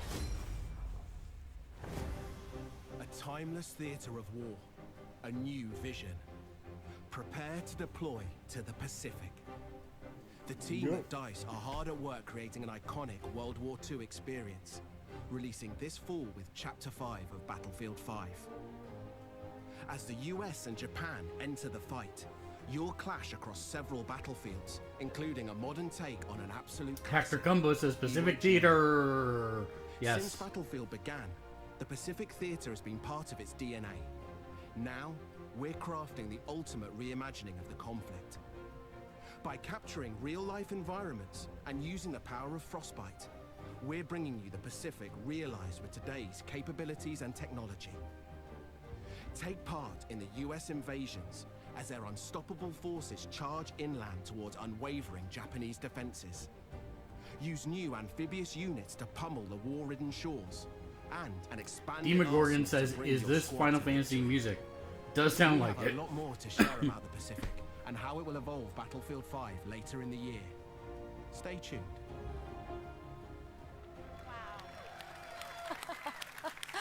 Okay, most importantly, you went on like a bunch of like research trips. Like, let's find out more about that. Oh, let's set the net one in Tahiti. Yeah. No, sorry. It's hard work. I know it's amazing how many people are willing to make that extra effort to go to Hawaii Oh, in yeah. January in Stockholm. So it's quite impressive. We really appreciate the team putting in that work. Oh yeah, taking one for the But team, obviously, definitely. I mean, that's the big new addition to Battlefield 5. So going back, new theater of war in the Pacific. I mean, this is a homecoming for Lars. I mean, not Iwo Jima itself, but the development of it. I remember my childhood. Where the beard come from?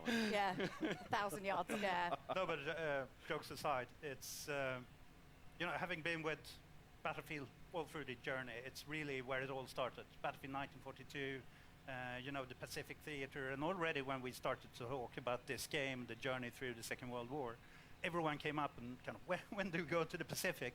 So this is the time. It feels like a homecoming. 1942, Battlefield 1943. We've been there before, but this is in a new way. And I think the great thing, I mean, we hear a lot from the community, and I know, you know, we have these discussions. You've got, where are my U.S. forces? Where's my Japanese army?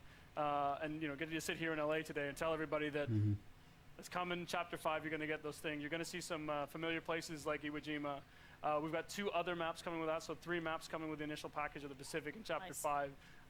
Some ones I think people are going to be really happy with what they're going to see, and I just say in some that, as you can hear from the ping in the trailer, some iconic weapons and things as well. My grand, it's coming, right? Yes.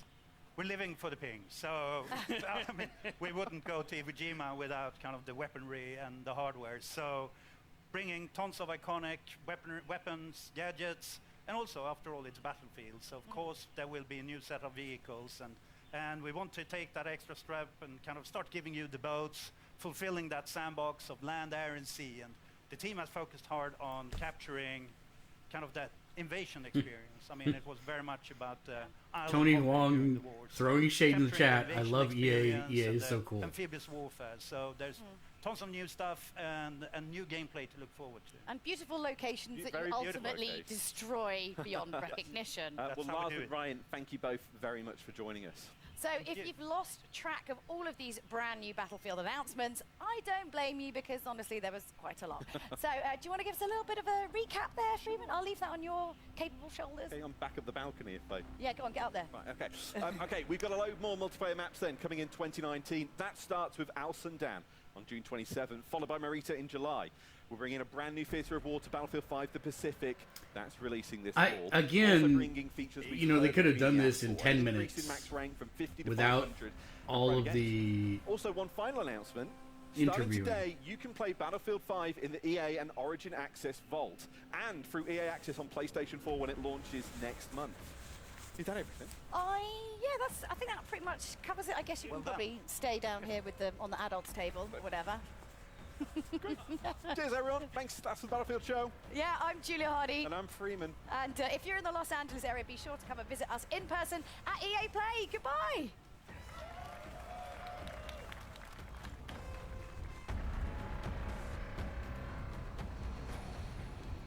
Yeah, they really don't need to do these long interviews. They could have done that in like 10 minutes with just gameplay.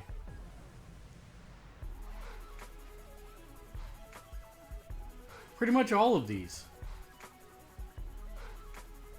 But I don't necessarily blame the company for wanting to give their team some exposure, some feedback from the fans.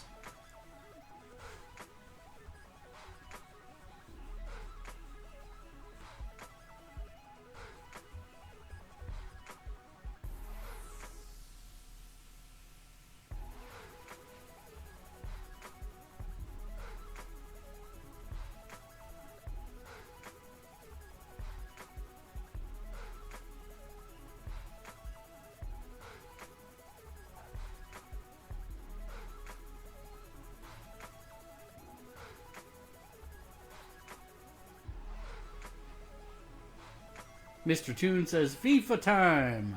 And a bunch of soccer balls.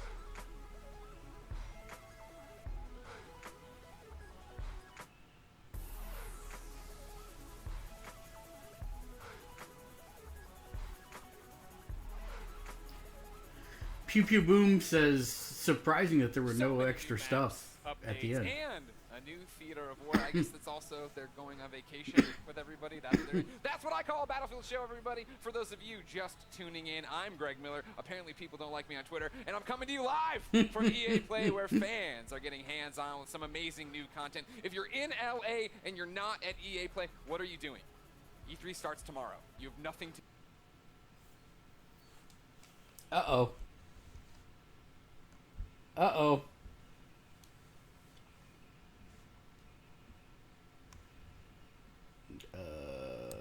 Refresh. Do you suffer from search fatigue? It's a chronic condition caused by endless searching. Type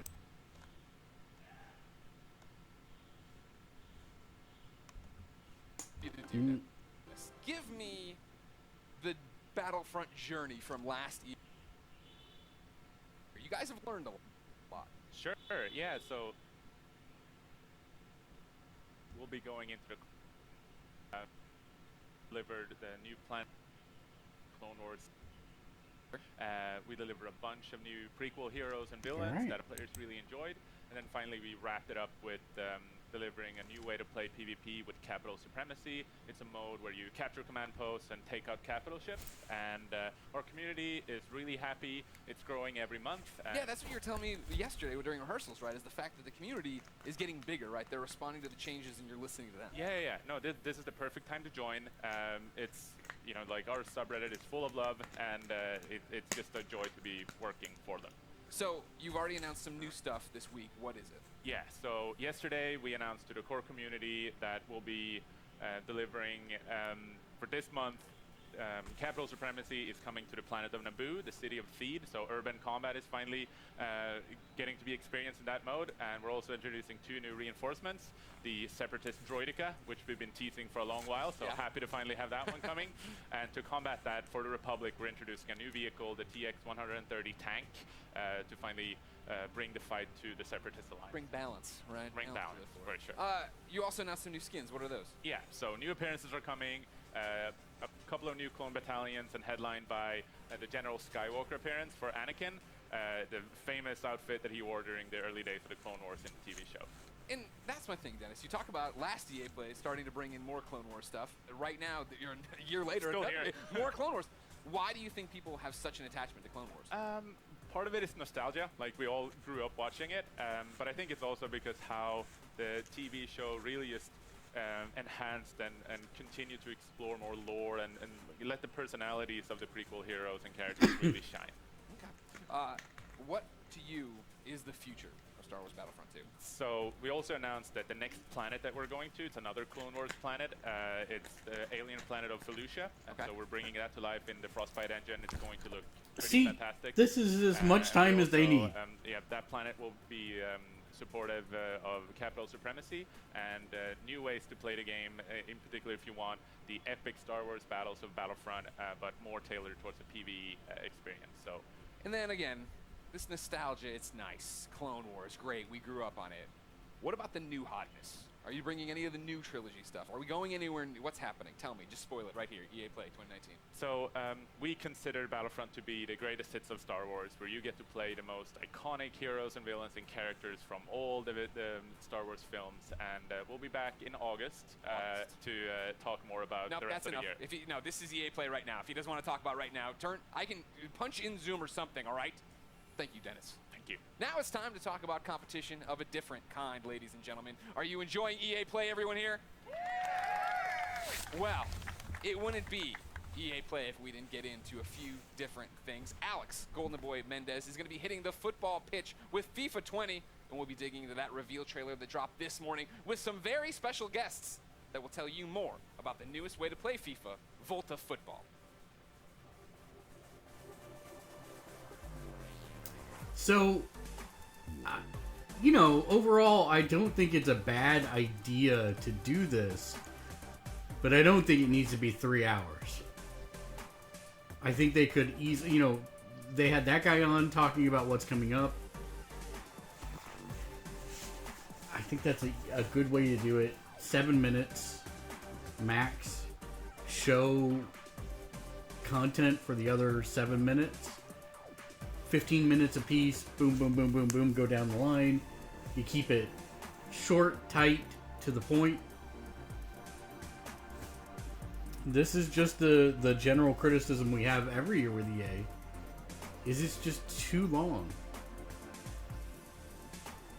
I mean, I guess if you know you have one that's got way more content than the others, then make it bigger. You know, like Star Wars Jedi Fallen Order, 30 minutes, 15 minutes of gameplay footage. Okay, but schedule 7 minutes. Not another 15.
What's going on, FIFA fans? I'm Golden Boy coming to you live from the Volta pitch here at EA Play. Now, I had a blast actually hosting a FIFA Ultimate Team Champions Cup a few weeks back, but that was FIFA 19.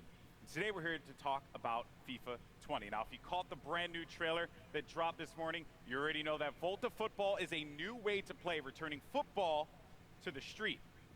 FIFA to the streets. You like that? All right, now, for those of you who missed it, let's take a look. Give me a pass. Huh. Nice.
I wonder why they're calling it Volta. Now, in a bit, I'm going to be chatting with Sam Rivera, the lead producer at FIFA 20, about some of the new gameplay features that are going to be coming to FIFA 20. But first, we go across the pond. Last week, singer-songwriter and Fulham footballer Chelsea Grimes caught up with some special guests to give us the details on Volta football and the culture that inspired it. Check it out.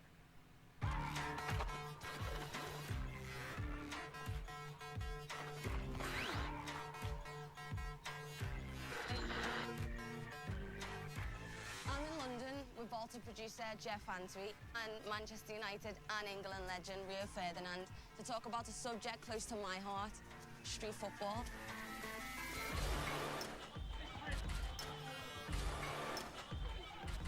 Okay, so Rio, we're here in London, your hometown. Cage football, street football. What was your memories and experiences growing up? Did you play a lot of it? No, this was where I grew up. This is exactly what I've done day in, day out. In there, the ball never goes out of play. Physically, it's demanding. You're forced to almost have a personality and show a personality in there. Do you know what I mean?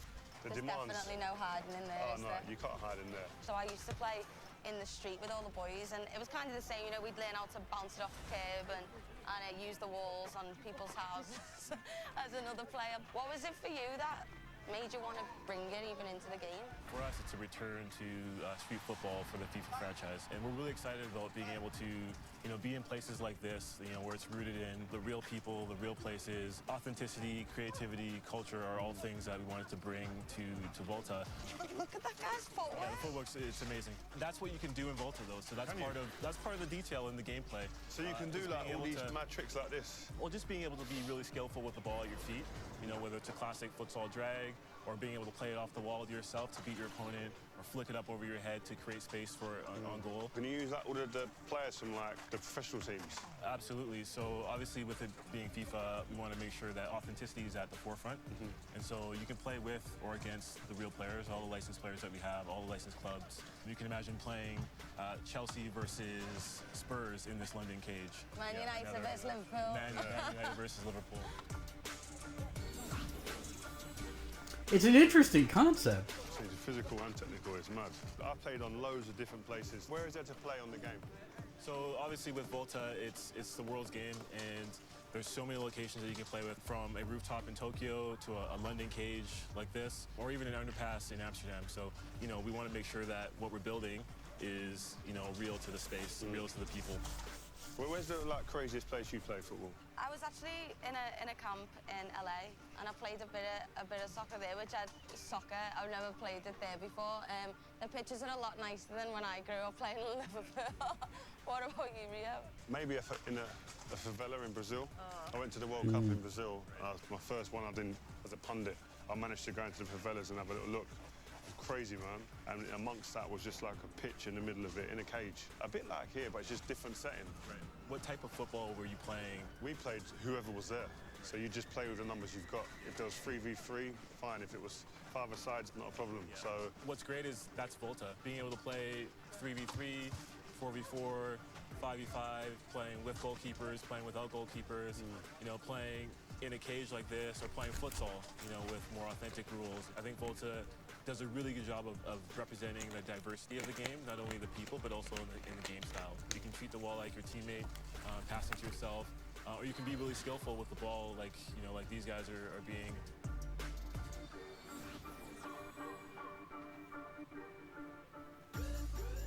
Volta football is such a diverse game, and for millions of people around the world, streets is their stadium. So for you guys, like, what are some of the fundamental things that you take away from the streets? What translates to the stadiums? Small-sided games, three versus three, 5-a-sides. I grew up in this environment. I think it enables you definitely to be able to deal with people 1v1. Because in a game in a stadium, in front of thousands of people, you're going to have to deal with someone 1v1 like this, and with bigger spaces. So you get. I was just crossing my legs. My fault. Poor pup. Having a personality, not being afraid to try something new here. And obviously, you know, eventually you can go and put it onto the big stage. So I think this is like, yeah, you go and express yourself. I think definitely the word, that key word, express. If you can express yourself, you see the best in everyone. I think individually, as a team. You know, street football is, for a lot of people, it's foundational, and it translates to, you know, the stadiums. And for Volta, that's kind of how we built the gameplay experience, and so we're really excited about. See, this is like, you know, represent. Again, this is nice, but it's too long. They're just repeating themselves. That you guys just talked about. I think a lot of people as well used to always associate like skills and flair without the end product. I think that's what's great about this game, is that end product's always king. What I really want to know is, can you create female players? Absolutely. I think that's one of the biggest innovations. You can play male or female, and they play with each other as well, and that's an important part of what we're building. When you go and play in there, not everyone turns up in a pair of shorts, boots. Can we have like jeans, like cut downs that I've got, or you can have, you know, t-shirts and shorts, or you can have jeans and long sleeves. Again, a big thing for us is, you know, being able to establish the culture that is street football through clothing, through how you look, your personal style. You can have short hair, long hair. You can have tattoos, no tattoos. You can play with trainers. Okay. A lot of the time as well is like, it's not only you want to look good, you want to feel good, play good. Yeah. In some of it's superstition, like it's all of that all in one. If you can get that into a game and transfer that and translate that into the cage, you got it made. That's a big part of Volta football, just being able to represent the people as they are. You know, we want it to be authentic, we want it to be diverse. Come on this side, come here. You know, we want it to be come up here. cultural and creative, and a lot of that is, you know, how you equip yourself and how you carry yourself and how you represent yourself in the game. Here you go. You can podcast with me. Jeff, thank you so much. Rio, it's been a pleasure. I can't wait to play Volta, so I'll see you in the cage. Well, there you have it. Volta football, pretty cool stuff there. Now, I can't wait to get my hands on it later this summer, but to talk to us about the exciting new gameplay updates and innovations that are going to be coming to FIFA 20, we have FIFA lead gameplay producer Sam Rivera here standing by. Sam, welcome. Thanks, Alex. It's great to Let's be give here. it up. Give it up for Sam. Thank you. Thank you. Yeah. All right. Pleasure to have you here, my friend. Now, here's the deal. I knew this coming into this. When they asked me to do this gig, I was like, listen, this is going to be a tricky one, right? Because FIFA has a very passionate community. I know this. I experienced this firsthand when I hosted that FUT Champions Cup. And you and I, we talked a lot about how important it's been for you to engage with the audience, with the fans, with the community on FIFA 20's development. So why don't we dive into that? Tell me about that process and how the community played a role in making this game a reality. Yeah, we listen to players. Come on. Community feedback is a big deal for us. The combination of community feedback and football itself is what inspires us every year to keep innovating and to create the most authentic and fun experience we can. And we know we have a big community. So this year we actually talked to over 3,000 players, from pro players to new players, casual players, hardcore players. And because we know this is a two-way conversation, we released an important pitch notes article at the end of May, where we explain a little bit more about how we approach community feedback.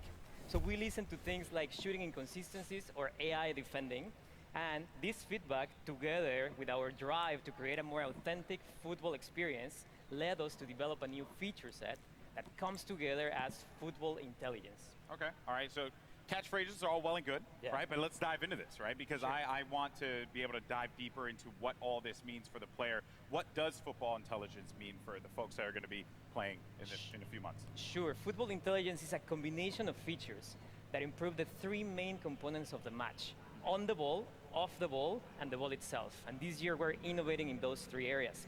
On the ball, we're enhancing the one-on-one moments by giving you new attacking and defending tools. Off the ball, with a re-architected game flow, we're giving players more time and space on the ball.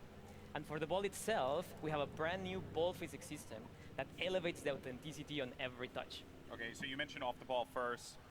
That's something that, you know, I'm assuming you're talking about computer control players there. And this is a big topic within the community. I know. How those players interact with you when you're playing the game. So, yeah, I mean, what is off the ball? What does that mean for us? Yes, so off the ball, if there's something that is really going to change how the game plays, is the re-architected game flow. This new game flow was designed to give more time and space to the dribbler and create more one-on-ones. A one-on-one is one of the most interesting parts of football to watch or to play if you actually play the sport. And in FIFA, it's going to be the time where user skill is going to make a difference. And while we're creating more one-on-ones, we're also encouraging more user control defending, and we are reducing the amount of AI defensive support that you get from your teammates. Okay, all right. So you really want to like influence the player to be engaged in that process. And I know it seems like we're kind of just like throwing questions out here, but you know, because I'm curious, I'm really interested, right? When I have a controller in my hand, you know, what does this feel like?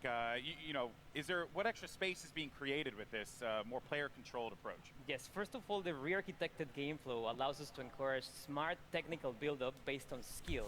So when you score a goal, you feel like you really worked for it.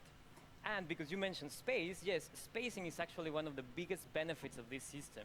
You will see how your teammates spread around the pitch in a more authentic way, allowing you to read the game better and also giving you new ways for you to create your own scoring chances. And visually, just the game looks much more like real football. Yeah, so my AI teammates are going to be way more helpful for me because Lord knows I need that, all right? Which I think, you know, a lot of us feel the struggle there. But now, what about the player, me, right? As I'm playing this game, what new tools do I have that I can put out there on the pitch? Yes, so football is all about the decisive moments on the ball. And now that we're encouraging those moments, we're also giving players the tools to make sure those moments are in their control.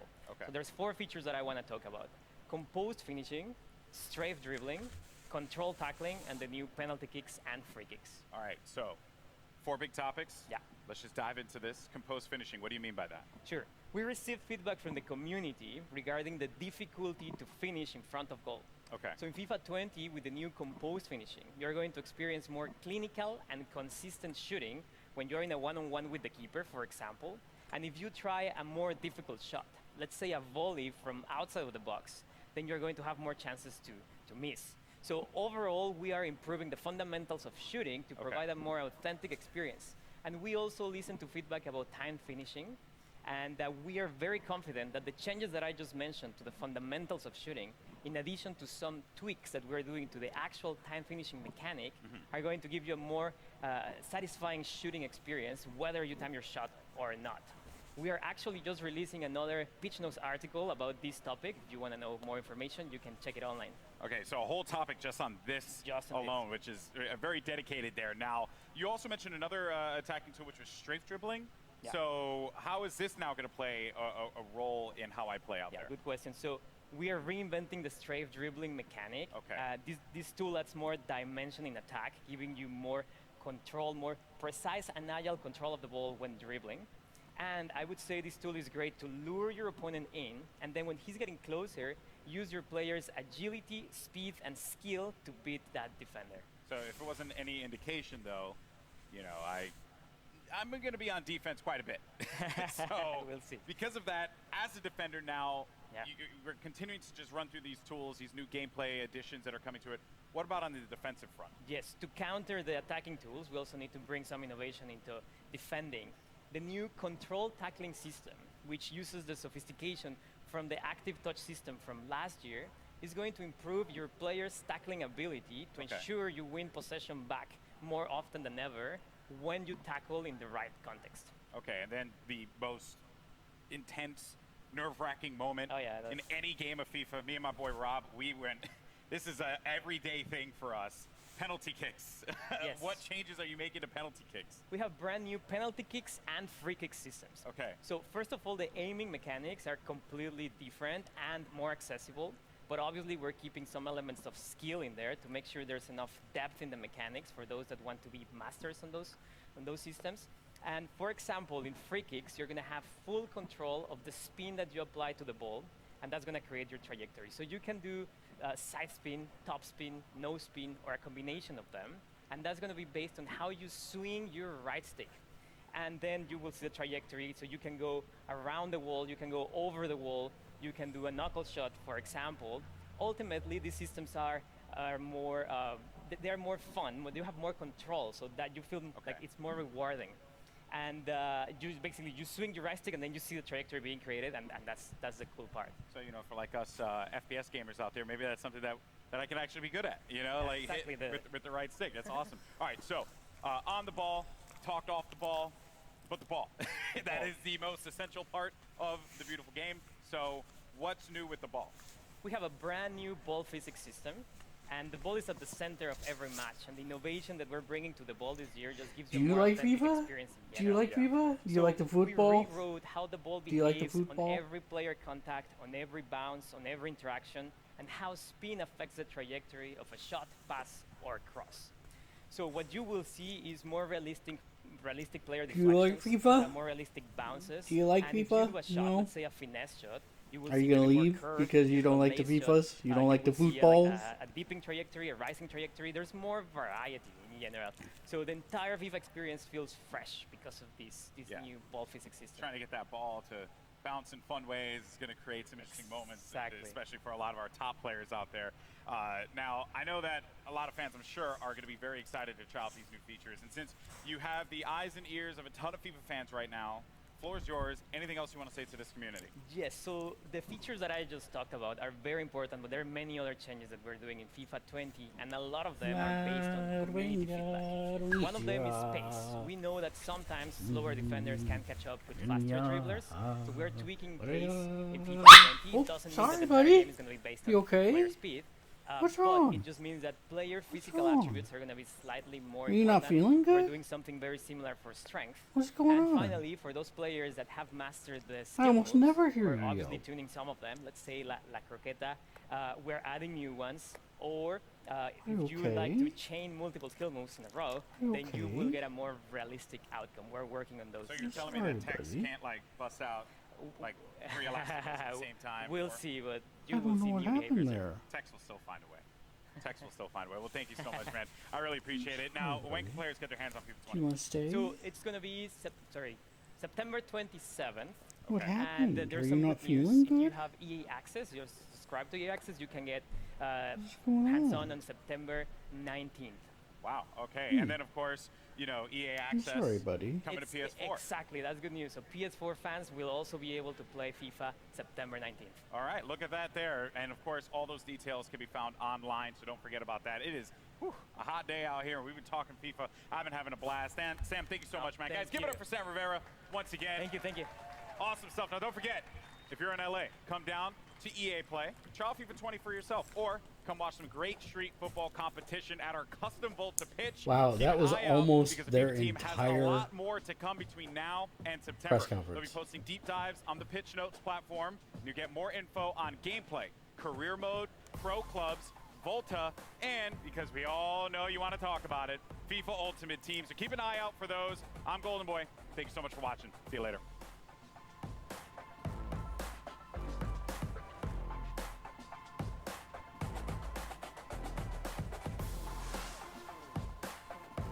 So I wonder if they do an Anthem update in one of these pauses. Okay, buddy? What's going on? You alright? You okay here? Did I hurt you? I'm a little worried about you. You okay? Okay. Sorry, buddy. Oh, oh. I get you. Come on. Oh, come on. There we go. There we go.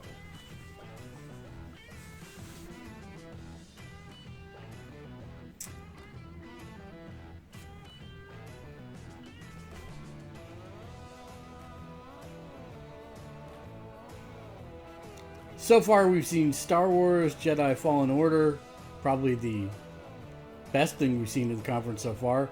Apex Legends, introducing a new character. And some new stuff coming up for their Season 2. Battlefield 5, introducing a bunch of new maps and the Pacific Theater. And FIFA introducing Street. Return to Street, but all in one package now. And a lot of mechanical changes.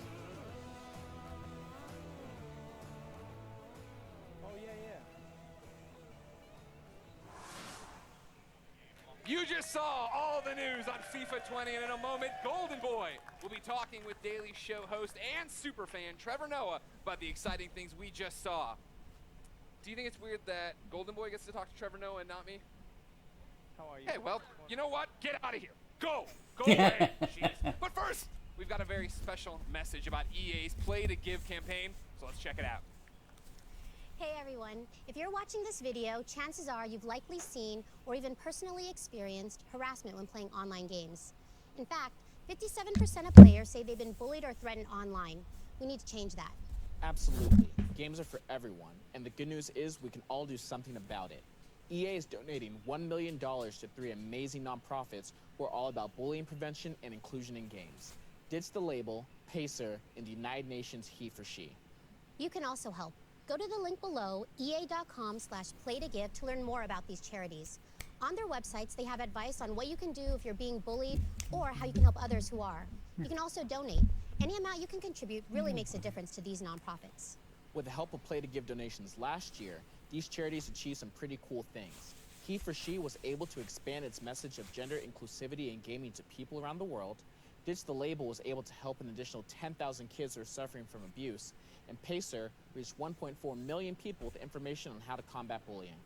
Thanks so much, everyone. When we work together, we can make games a space where everyone feels safe and included. Enjoy the rest of EA Play.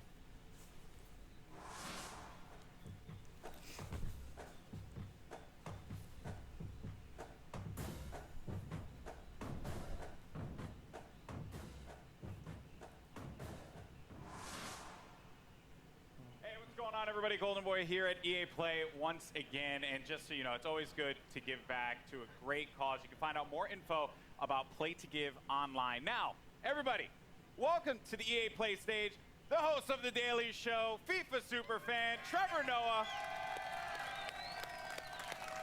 Thank you for having me. Thank you so much for coming out, man. Are you kidding? And, you know, when they told me about this, so Greg obviously very salty he didn't get to do this interview. Haha. Stuck it, Greg. So I understand you are a massive fan of FIFA. Well, I'm not a FIFA fan. FIFA is my full-time job, and then I do other things to sustain the habits. That's pretty much me. Yeah, that's the truth with loot boxes. FIFA, you don't say that you're a fan. That's just what you do. That's right. Like Raheem Sterling is not a fan of Manchester City. He plays for the team. I play FIFA professionally. That's what I do. Okay. Yeah. That's my job. Okay, fair enough. Fair enough. It's kind of crazy for a guy who hosts a show called The Daily Show that you play FIFA on the daily, and yet you have to work, and yet that's not your full-time job. Luckily, there's nights. There's nighttime as well. You gotta allocate your time properly. Okay, that's what you do. Trevor Noah time doesn't sleep. management. Yeah, that is confirmed. All right, so who's your favorite team again? Who's my favorite team? My team. Who's your That's squad? what Ultimate Team is all about. Oh, really? Yeah. Okay, really? Come on. Really? That's where you're going to go? Why am I going to go and support one team when I can create the best team ever? You know? Okay, I feel like you just don't want to draw any battle lines. Oh, no. When it comes to the English Premier League, I'm Liverpool through and through. You know, I'm excited for what they did. Yeah, pain in Kiev, joy now. And then, you know, when it comes to Europe, I switch and I play with different teams, you know, because I get to enjoy just the players. But in the game, my team is the team. Okay, so then who's like your big player on your team, on your ultimate team? It depends. It changes depending on what card comes out. So for me right now, Syria Gomez, small little man, does major things. One of my favorite players in the game. I know this is a weird one. Right back Almeida, one of my favorite players. Just like I like playing with weird characters that no one else is playing with. Because everyone out there is going to be playing with like 92 Vieira. Everyone's going to be trying to play with Gullit in the middle. And it's just like, who can you play with? Alan, Napoli, one of the best players you can play with in FIFA. Mark my words. Go and get him. Go get him. Yeah. Yeah. You just got to get like the weird players that no one else likes. And then like when you meet them with your team, they don't know who the players are. They don't know how they play. And that's what makes FIFA such an amazing game for me. And that's what shows that he's I'm actually telling a you right fan. now, blown away and very impressed. By the way, Trevor Noah, man, just dropping the knowledge out thank you, man. Thank you. Trevor, I know this was a brief one, but I want to thank you so much for coming out to EA Play, my friend. Much, it's been man. a I'm blast. excited, man. And, you know, FIFA 20 is playable here, and we have to have a match.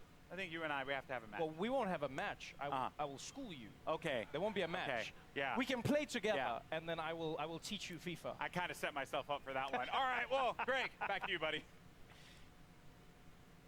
In a moment, Adam Rank is taking us on a deep dive on all kinds of new features coming to Madden 20. But first, power up your exosuits, freelancers, because we're talking Anthem. And to help me get the 411, I'm joined by Anthem live service lead producer, Ben Irving. Hey, Ben. Hey, man. Thanks for having me. Thank you for coming. I can't believe you're really here. The subreddit flipped out. I flipped out on Kind of Funny Games Daily. No Anthem at EA Play. What's happening? Of course we're going to come to EA Play. We've got a booth out there with lots of fans coming through to play it. But really the big thing for us this year is working with our influencers and game changers. Sure. We have our new update called the Cataclysm on our public test server, and our That time nobody here likes. this weekend is really about talking to them, getting feedback from all our players so we can make that a great game update. All right, good. You got the marketing spiel out of the way, man. Talk to me. It's been a interesting 4 months for Anthem. It's been an interesting 4 months. What have you guys learned? What are you pivoting? What's happening? Yeah, look, it's been a wild ride. You know, we've learned a lot of lessons over the last 4 months. I think one of the most important ones was just around listening to player feedback better. Sure. And so we spent some time really trying to get this PTS game update out, making sure instead of us saying to players, hey, this is what we think is really exciting, just give them the game update and say, you come and tell us, what are the things that you do like and the things that you don't like? Well, and really trying to pivot more into that so that we can learn more from what the players want. That's what I found so fascinating when we were talking earlier, right? Is the fact that the public test server is there for people to get in, and you guys don't want to be like telling people what's cool. You want to start building this game with them. Yeah, because you know, it doesn't matter what we think, it only matters what the players think. They're the ones playing the game, so if they love it, great. And if they don't, they'll tell us the feedback and we'll do our best to address it. So everybody can get into the public test server right now? Yeah, it's available on PC right now. If you have access to Anthem, you can download the game and play it. If you happen to be somewhere near the venue, feel free to... Yeah, again, what's going on with their stream here? Do you suffer from search fatigue? It's a chronic condition caused by endless...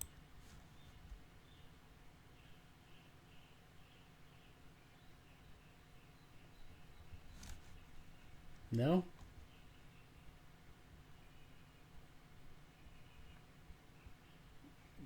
Anthem killed the EA stream.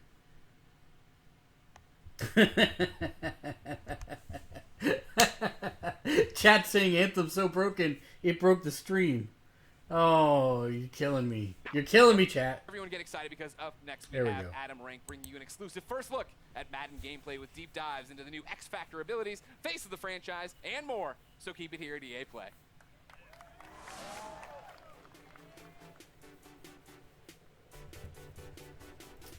But I'm glad they did get them in there.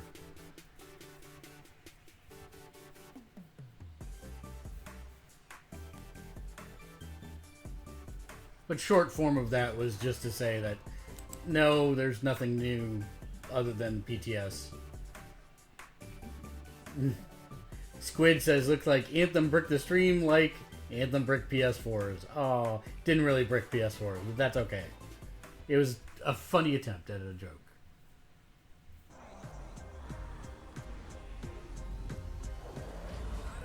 Sandy says, Anthem is an amazing game. I'm looking forward to black screen. Hilarious.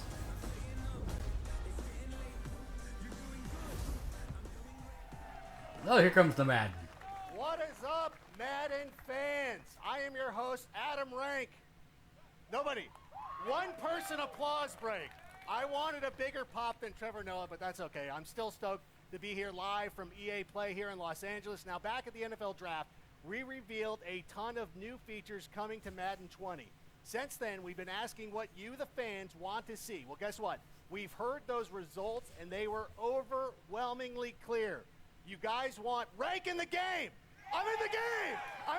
Nope. I'm not in the game. I'm sorry. No, we got gameplay. We are going to give you actual gameplay. That's coming up in just a moment. We'll be bringing you your first look in Madden gameplay, that's the ones that you've been asking for. But right now in front, we're going to do a quick recap of 5 awesome new features coming to Madden 20 and show you even more details.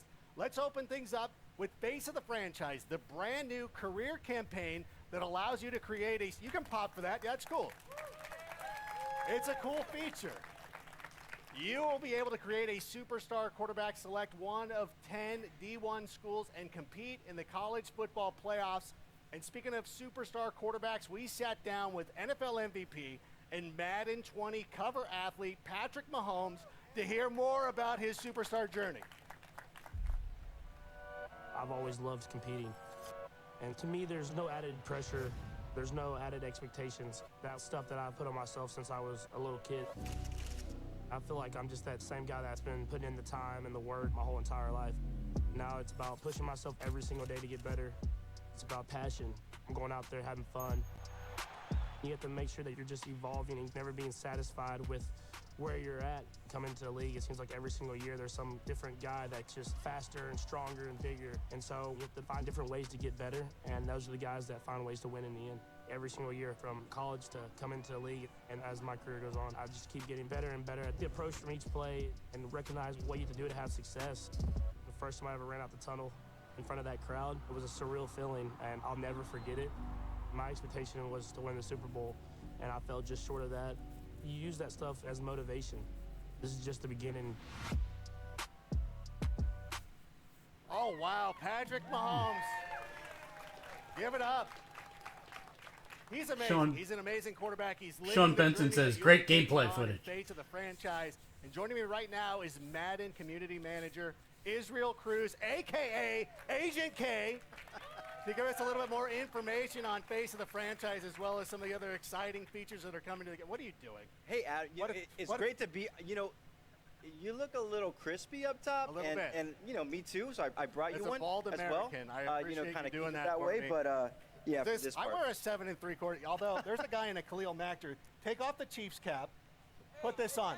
Hey, there you go. Don't give away those secrets. You got to protect the noggin, man. Yeah. You got to protect It's good to see you, though. Hey, it's Thanks good for to see coming you too. Thank you so much. Over the last few weeks, we've been talking about Madden 20 on live streams, and it's been great. Our community has been really engaged, and we've been asking them questions. What do you want to see here Narita at said EA Play? Star Wars And is this the the only new game culmination. here. We took their That's feedback. correct, We're gonna because talk a little bit about those things. EA focuses And on regarding Face of the monetizing its franchise, experiences our players wanted to see an NFL on a regular draft basis. experience, kind of like what's going on. So you'll see on one of these screens right here, what's really great is you're going into the NFL draft sequence right here. You're in the green room. Your player's a little bit nervous, representing the Texas Longhorns, go Horns, and hasn't finished that cheeseburger right there. So It's still Los Angeles. The Rose Bowl from a couple of years ago, still looming large, though. So be cool with that. Well, listen, don't get mad at me. Just stop Vince Young.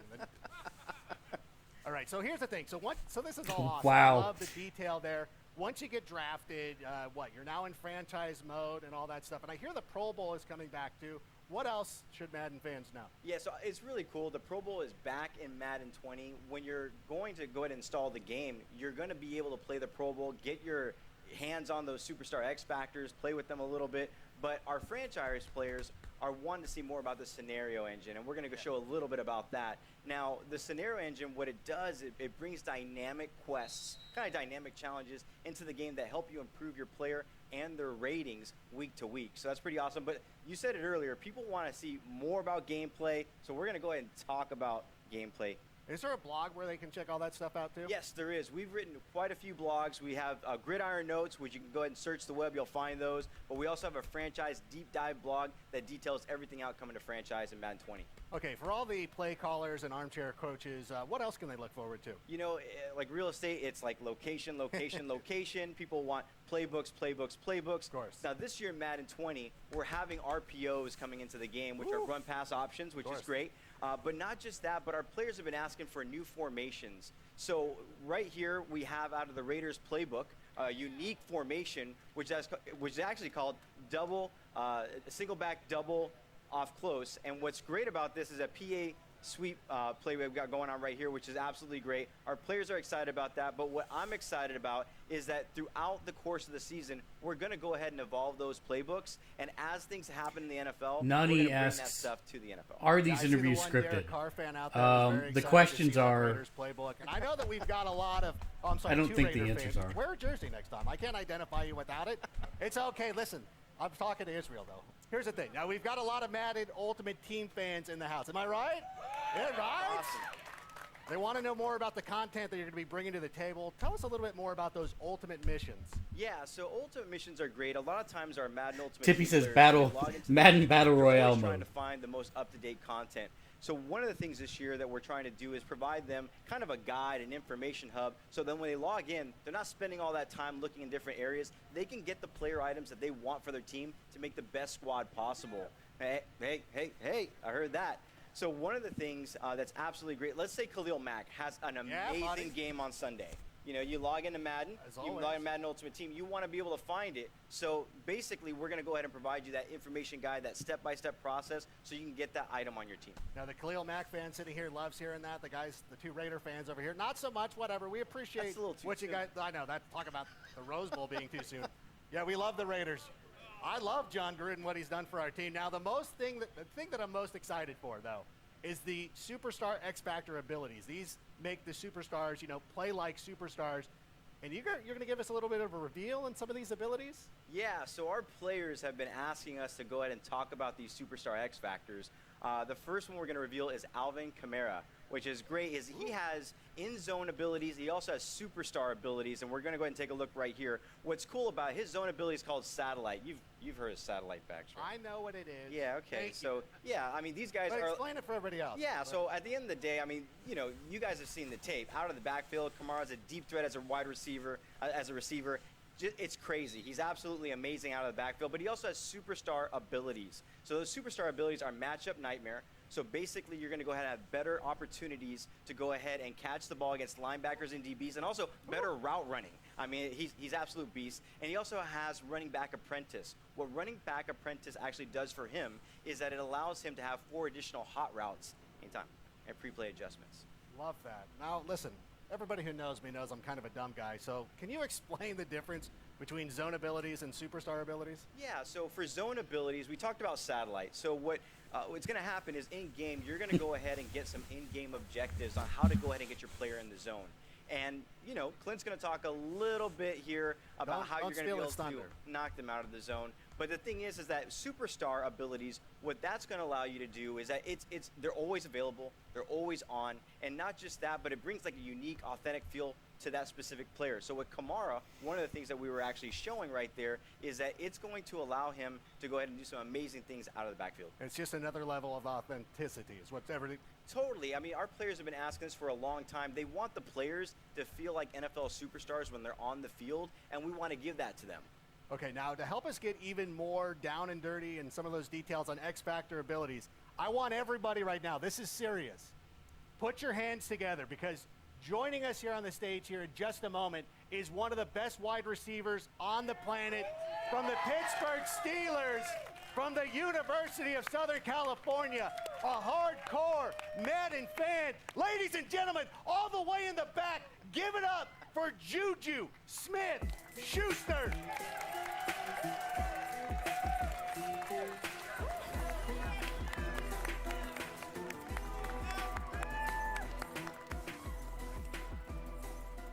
There it is. The crowd loves Juju, right? Juju, you guys, oh my goodness. You know what? Thank you so much for coming out. We always appreciate you taking the time and interacting with the community and everything. How are you enjoying your time here at EA Play? I'm loving it. It's awesome. It's a blessing to be here. You see the fans, the Steelers fans. Look at that. I was here last year, and it was an amazing setup. And to come back again, no question. And, you know, when I heard about Madden 20, and I heard about Pat Mahomes being on the cover and that whole X Factor thing, and I was like, wow, this is amazing. Now, you had a monster year. Once again, you know, you're obviously one of the best players in the league. Kind of go through the thought process. When you're on the field, you're in zone, you see single coverage. What are you thinking? When I see that one-on-one, it's the opportunity of me getting the ball, you know, knowing that the defense is coming and the quarterback has to put the ball a lot faster. And all I can think in my head is, like, catch the ball, get yak yards, score touchdowns, celebrations, and pretty much in my head, I'm just like, wow, like, let's make a play, big plays. And you make big play. What you had a 97-yard reception, or did you have two? Yeah, two. Oh, you had two of them. That's right. I'm sorry. I didn't mean to sell you short. Now, in addition to getting all those yak yards, you're also known for wrestling away those jump balls. So it's no surprise to me that your zone ability is double me. Is it cool if we take a look? Yeah, let's check it out. Yeah, so what you guys are going to see right here with like Juju said, once he gets in that single coverage and he is in the zone, there is no stopping him. The only way that you're going to be able to stop him is to go ahead and double cover him. And at the end of the day, you know, it's a new meta to the game. If you want to stop Juju, you got to double cover him. Well, first of all, you can't stop him. Let's just put that out there right now. What did you think? Do you think we nailed it? What do you think? That's awesome. That's crazy. That's definitely something I see myself doing. You know, the double coverage, especially this year, it's gonna be super exciting, and I just can't wait. You know, having an X Factor, I can't wait to use it in the game, use myself in the game. And are you ready to check it out? Are you excited to start playing? Super excited. All right. Well, you're in luck because we've got Madden 20 playable right here at EA Play. You and Agent K can go try it out. Agent K, is there any way that our fans at home can maybe try this out as well? Well, you know, I think a lot of people that are here are going to get a chance to go ahead and check out our closed beta that's going to be happening for Madden 20. It's going to be happening on June 14th to the 16th. But I believe over at the Madden booth, we're giving out some codes. You guys may have seen it. So if you haven't checked it out, go over to the booth. There's going to be a blog up. I believe Man of the People, Z Farrells, is going to go ahead and be talking about that, putting out. Check out our social channels. All that information is there. I brought a couple of codes here for Juju. We're going to give Juju some codes as well. We're also going to be sharing on social channels.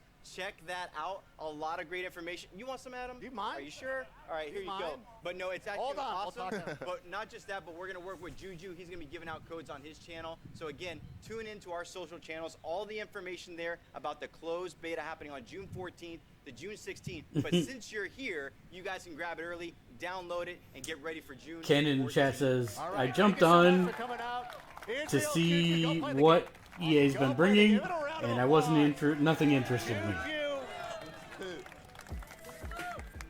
Juju Smith-Schuster, there he goes, handing out those codes. I don't know that you're going to get those back. I don't know if he's going to.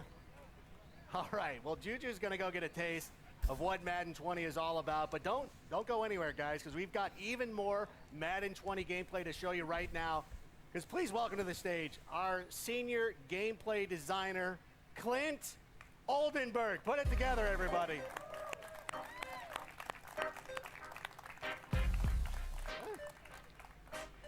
Yeah. Keep it going. Good to see you. How you doing? Wonderful. Oh my gosh, thank you so much for being here. Now, we've seen those X Factor abilities, but I want to dig a little bit deeper. Tell me a little bit more about how they impact gameplay. That's a great question. I'm going to follow it with a question for you first. Okay. And I'm trusting you to give me the right answer. You got it. What are some reasons you like to watch football? I like yelling at my fantasy players. That's a good one. Okay, yeah. Anything else? Oh, you know what? I like watching superstars play like superstars. When you have somebody like Juju Smith-Schuster, I want to see him make some big plays. That's exactly right. And sorry that you have to follow it, by the way. That was a hard assignment, looking, man. by the way. That was a really hard assignment. Trevor Noah, Juju, and now Clint. Hey! Yeah. That's good. Yeah, give it up. Yeah, so you mentioned superstars. The NFL is such a star-driven league. Madden is no different. We set out with a creative vision this year to make our stars feel like stars. So we created this ability system. Andre Lervag says, the hype train has stopped. Authentic skills that make these guys feel unique and powerful so that every individual game is unique and game planned differently. And that's what it's all about, authenticity. And that's great that you guys take that extra level of realism. Can we see some more X factors in action? Can we, we talked about Mahomes at the start of the show. I'd love to see him go out there and do his thing if that's possible. Yeah, we got some cool stuff to show you here with Patrick Mahomes, our cover athlete. Bazooka is his zone ability. Now, to get into the zone, you have to do an in-game objective. With Mahomes, you have to complete 4 passes of 30 yards or more, and once you get inside the zone, denoted there by his X Factor icon, he can throw the ball further than anyone else in the game. His max pass distance is increased about 15 yards to about 80. You can bomb the thing. Everybody's oohing and eyeing. I mean, that's what we see on Sunday. Now, you talked about the air yards. It's got to be air yards, right? Not dump off to Damian Williams? Exactly. 4 passes of 30 yards or more, that's traveling in the air 30 yards, so the rack yards don't count.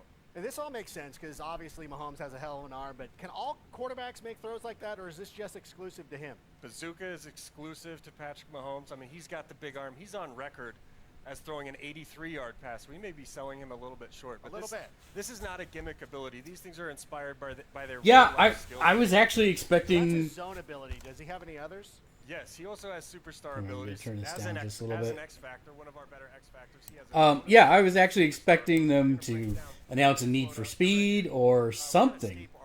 But no, there's only been one new game, and that's one new IP, and that's been the Star Wars game at the beginning, which did look very good. I mean, that's what he does.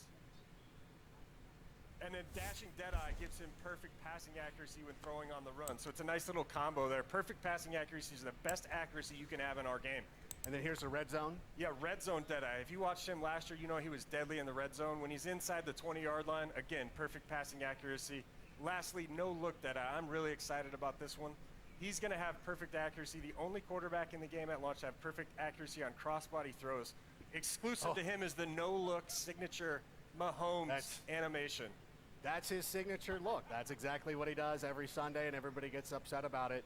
And this is the thing, though. I know Mahomes, I get it. He plays like a star. But come on, this is kind of a lot. Is he unbeatable? Is there? If I'm on the other side of the ball, like, what can I do to stop him?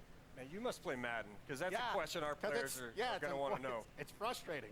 Yeah, it's a chess match. So just like in the NFL, the way to shut down a high-powered passing game is pass rush.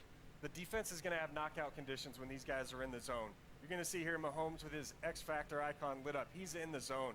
Von Miller's going to sack him. The objective for the Broncos in this game is sack Mahomes, knock him out of the zone. So each team's going to have ways to counter each other. So again, it's authentic football conditions. It's a chess match. It's all that stuff. Exactly. And if you pull that objective off, you knock him out of the zone, then he has to go through his objectives again to get back into the zone. All right, well, that's a little bit reassuring.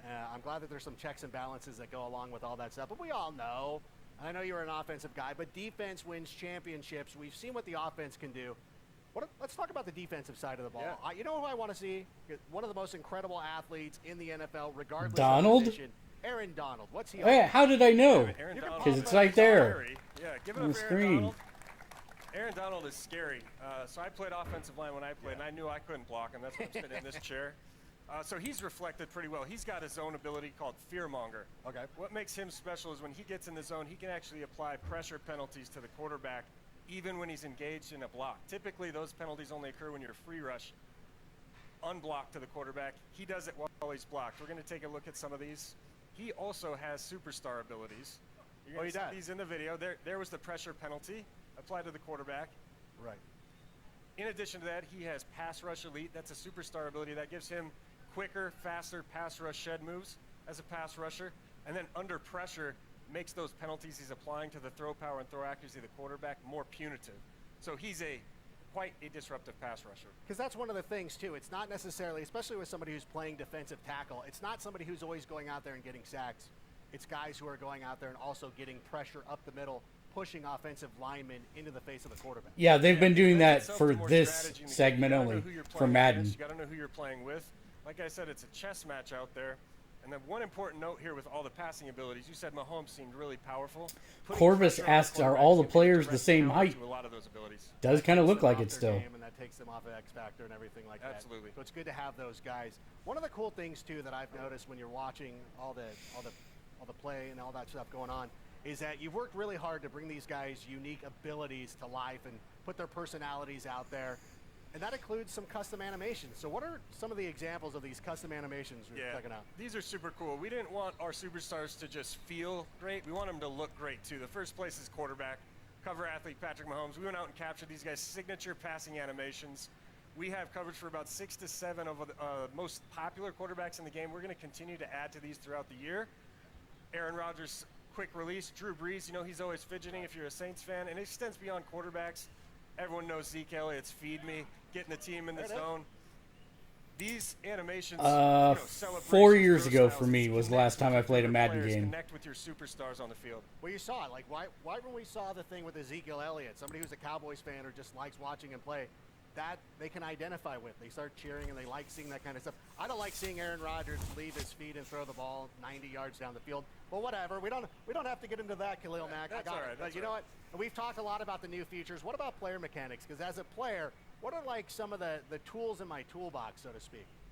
Nailed it with the toolbox. Right, love it is. It's kind of what it is. Yeah, we're always looking at ways to add new mechanics to the game, give our players more control. There's 2 that we want to go over today, and they're both for the quarterback. The first is the new scramble mechanic or pull-down mechanic. What this does is give you the ability The on a last passing play last one you played was pull down Blitz, the huh? passing That's been a little icons while. with a button press, become a ball carrier, full access to all the spin moves, jukes, ball carrier moves, and then you can bring back your icons again with the same button press and throw it at any time. Makes any quarterback. That's kind of interesting. Bring some skill.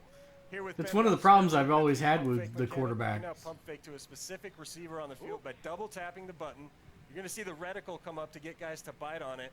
It could dual purpose mechanic. You can also use it to pull down if you feel like you've made a poor decision and you want to cancel the throw. Just quickly double tap it. You'll pull it back down.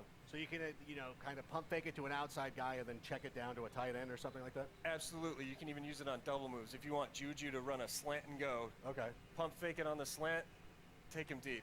Oh, that's amazing. And it just keeps getting better. And you know this. You played in the NFL not too long ago, but the game has changed so much in the number of years since you've been gone. We've seen a lot of college coaches come in, and they've brought in their offenses, and most recently Cliff Kingsbury down there in Arizona, bringing in his high-powered offense. Kyler Murray, not a prototypical quarterback. Bronze Trophy acts are these mechanics locked in loot boxes. Yes, super excited Funny. to announce that we are delivering RPOs, as they're known. I mean, you can't watch an NFL broadcast without hearing that acronym, RPO. All they talk about. 13, 14 times, right? So this is a concept taking the entire football world by storm. We actually have 3 different types of RPOs in our game. We have alerts, peaks, and reads. I'm going to break those down really quick for our players. The first is an alert. That's a very basic pre-snap read. You're calling a running play, and you're going to look at what the defense is aligned in. If you think you can run the play, you just call the play, you hit nothing, you'll hand it off, and away you go. However, what's cool about those plays is you can branch out of that handoff at any time just by hitting the receiver icon and throw it if he's open. So that's a really cool way to be creative on offense. And then there's 2 other types. The peak, more similar to a read option. You're reading a single defender on defense, looking at his behavior after the snap. If he bites on run, you can pull it out, throw to your receiver, and if he sits back on pass, you just hold the button down, hand it off to the running back, gain yards on the ground. Lastly, the read. This is more like the traditional triple option play. You're going to read 2 to 3 defenders after the snap, look at their behavior, then decide if you want to hand it off to your running back, keep it with your quarterback, or throw it to the receiver. We actually have over 200 RPO plays in our playbooks this year. 220. That's a lot. That is very impressive. And it sounds like you've built in a lot more flexibility. Are there any other formations or plays coming to the game? Oh, yeah. You're going to see, if there's any Eagles fans in here, you're going to see something cool here in a minute. We got new animation technology as part of our RPO story. So we were able to put in a lot of these cool concepts you're seeing in the NFL right now. Philly Special is in the game. Look away, we're gonna Patriots see that fans. on the gameplay right here. There it is right there. We also have a lot of jet sweep touch pass concepts. You're seeing the Chiefs and the Rams, teams like that using end arounds.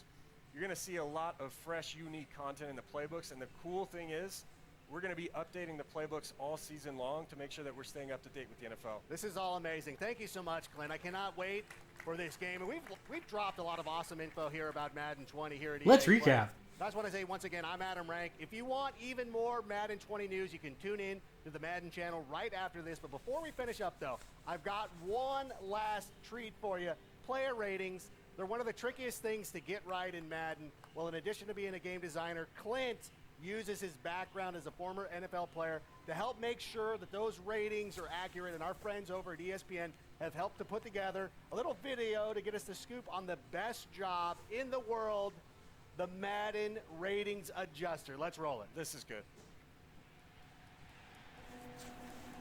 Sounds loud enough to reverberate across the Rockies. They're ready for football in Denver. As the Broncos get set to do battle.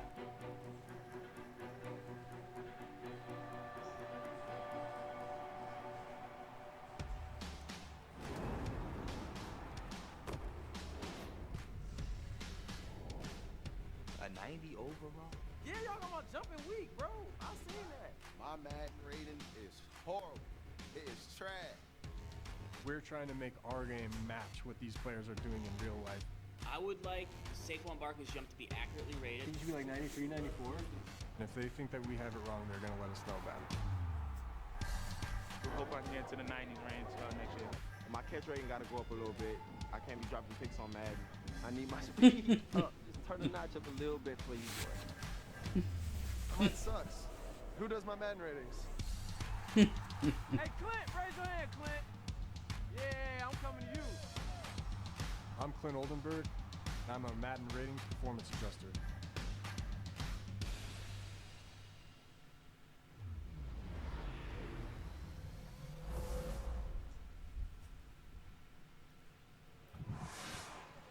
Between those new X Factor abilities, face of the franchise, and the RPO, and all that gameplay, Madden fans have a lot to be excited about. And now, I can't wait for our final show of the day. It's more epic than Star Wars, more extreme than Battlefield, and more competitive than Madden, FIFA, Apex Legends combined.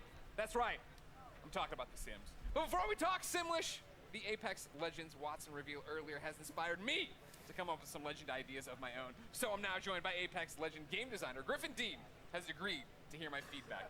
Griffin, to you, what makes a great legend? So in a lot of ways, it has to do with the way that they interact in the ecosystem of characters and a lot of Greg has been the most entertaining thing about this. And choices for players. So a lot of it has to do with sort of the way that the legends work together as a unit rather than them individually. All right. Yeah. Well, I didn't really base my picks or my descriptions on that, but I can work on the fly. All right, Let me first off tell you about the Grabbler. The Grabbler? Right, the Grabbler. I He likes like- to take things. He takes things. Okay. So he could be taking people's ammunition. Okay. He could take that, you put your pings up, he could take away pings. Okay. Is he a kidnapper, you might ask? And then the screen crashed again. Jeez. They've had the worst Suffer from time search with this fatigue? feed today. It's a chronic condition caused by It's very endless strange.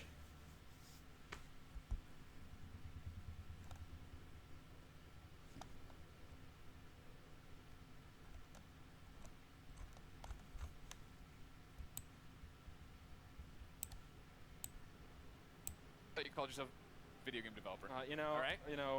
You're this Respawn. is this is. What about Portillo?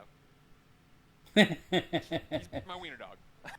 A lot of people have a problem with me on the internet. No one ever has a problem with Portillo. Okay, that's thematically I could see that working is.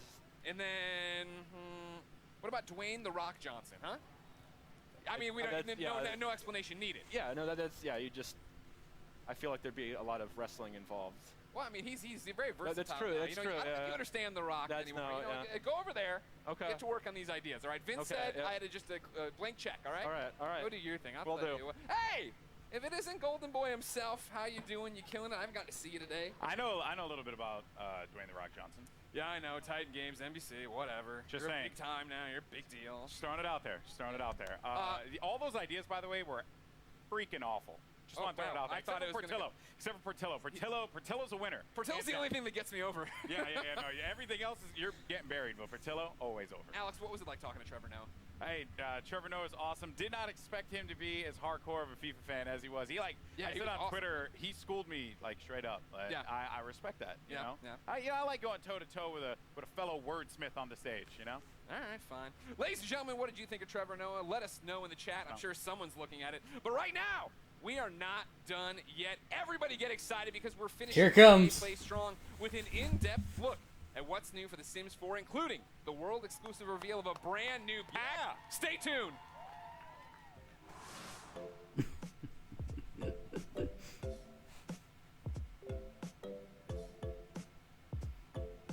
Poop Virus wants to know, will it be Dragon Age news? It doesn't look like it.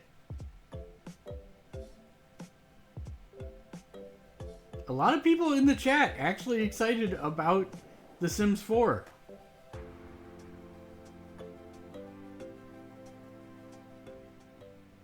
The Golden Gaming says, I am excited about Star Wars and the new FIFA.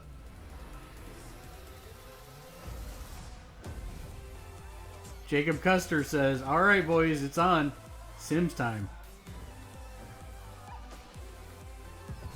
Oh my god, that dog just drowned in a pool.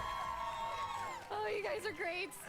Welcome, Simmers, to EA Play. Yes, I'm very excited to talk about everyone's favorite game series, The Sims. Oh, yeah.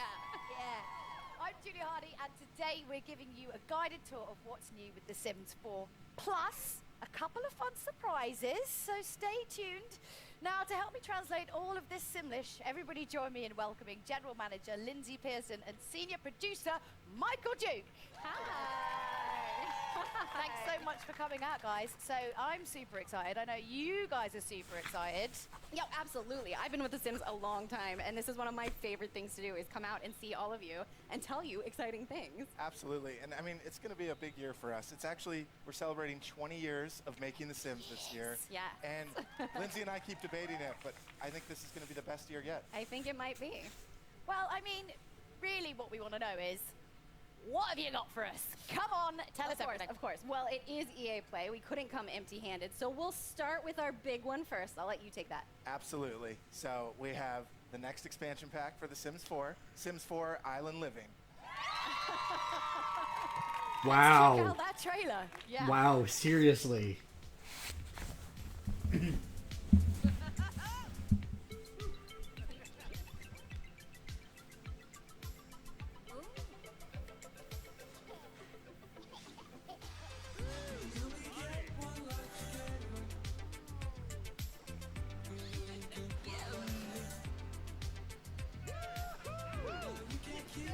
Aaron Sanders says, why do people play Sims? Because it's a game, and they enjoy it.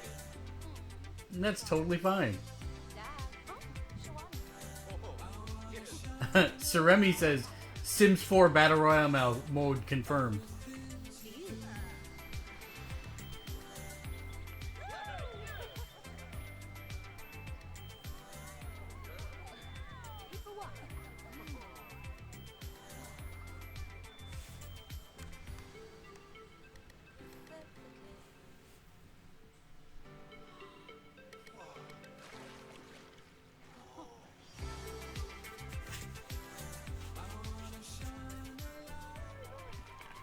I was just waiting for that one.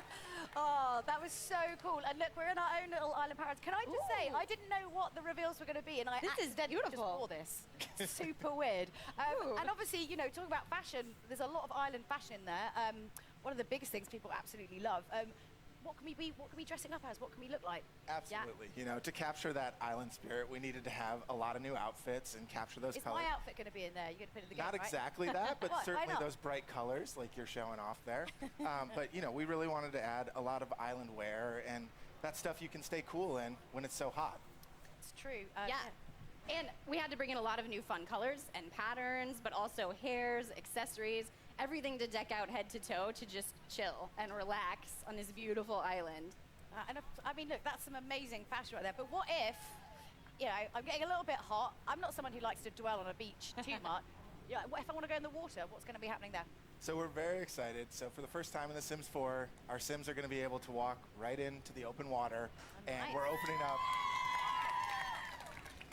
open water gameplay. Just been teasing the water. Yeah, At well, this point, it's them. I mean, like you saw in the trailer, she walks right in. Our Sims are going to be able to do that. Tippy And says, snorkel in Sims the 4 water, they're Apex swimming, Legends? floating. Question mark? And there's also those pretty awesome aqua zips. Yeah. You're in a hurry to get where you're going.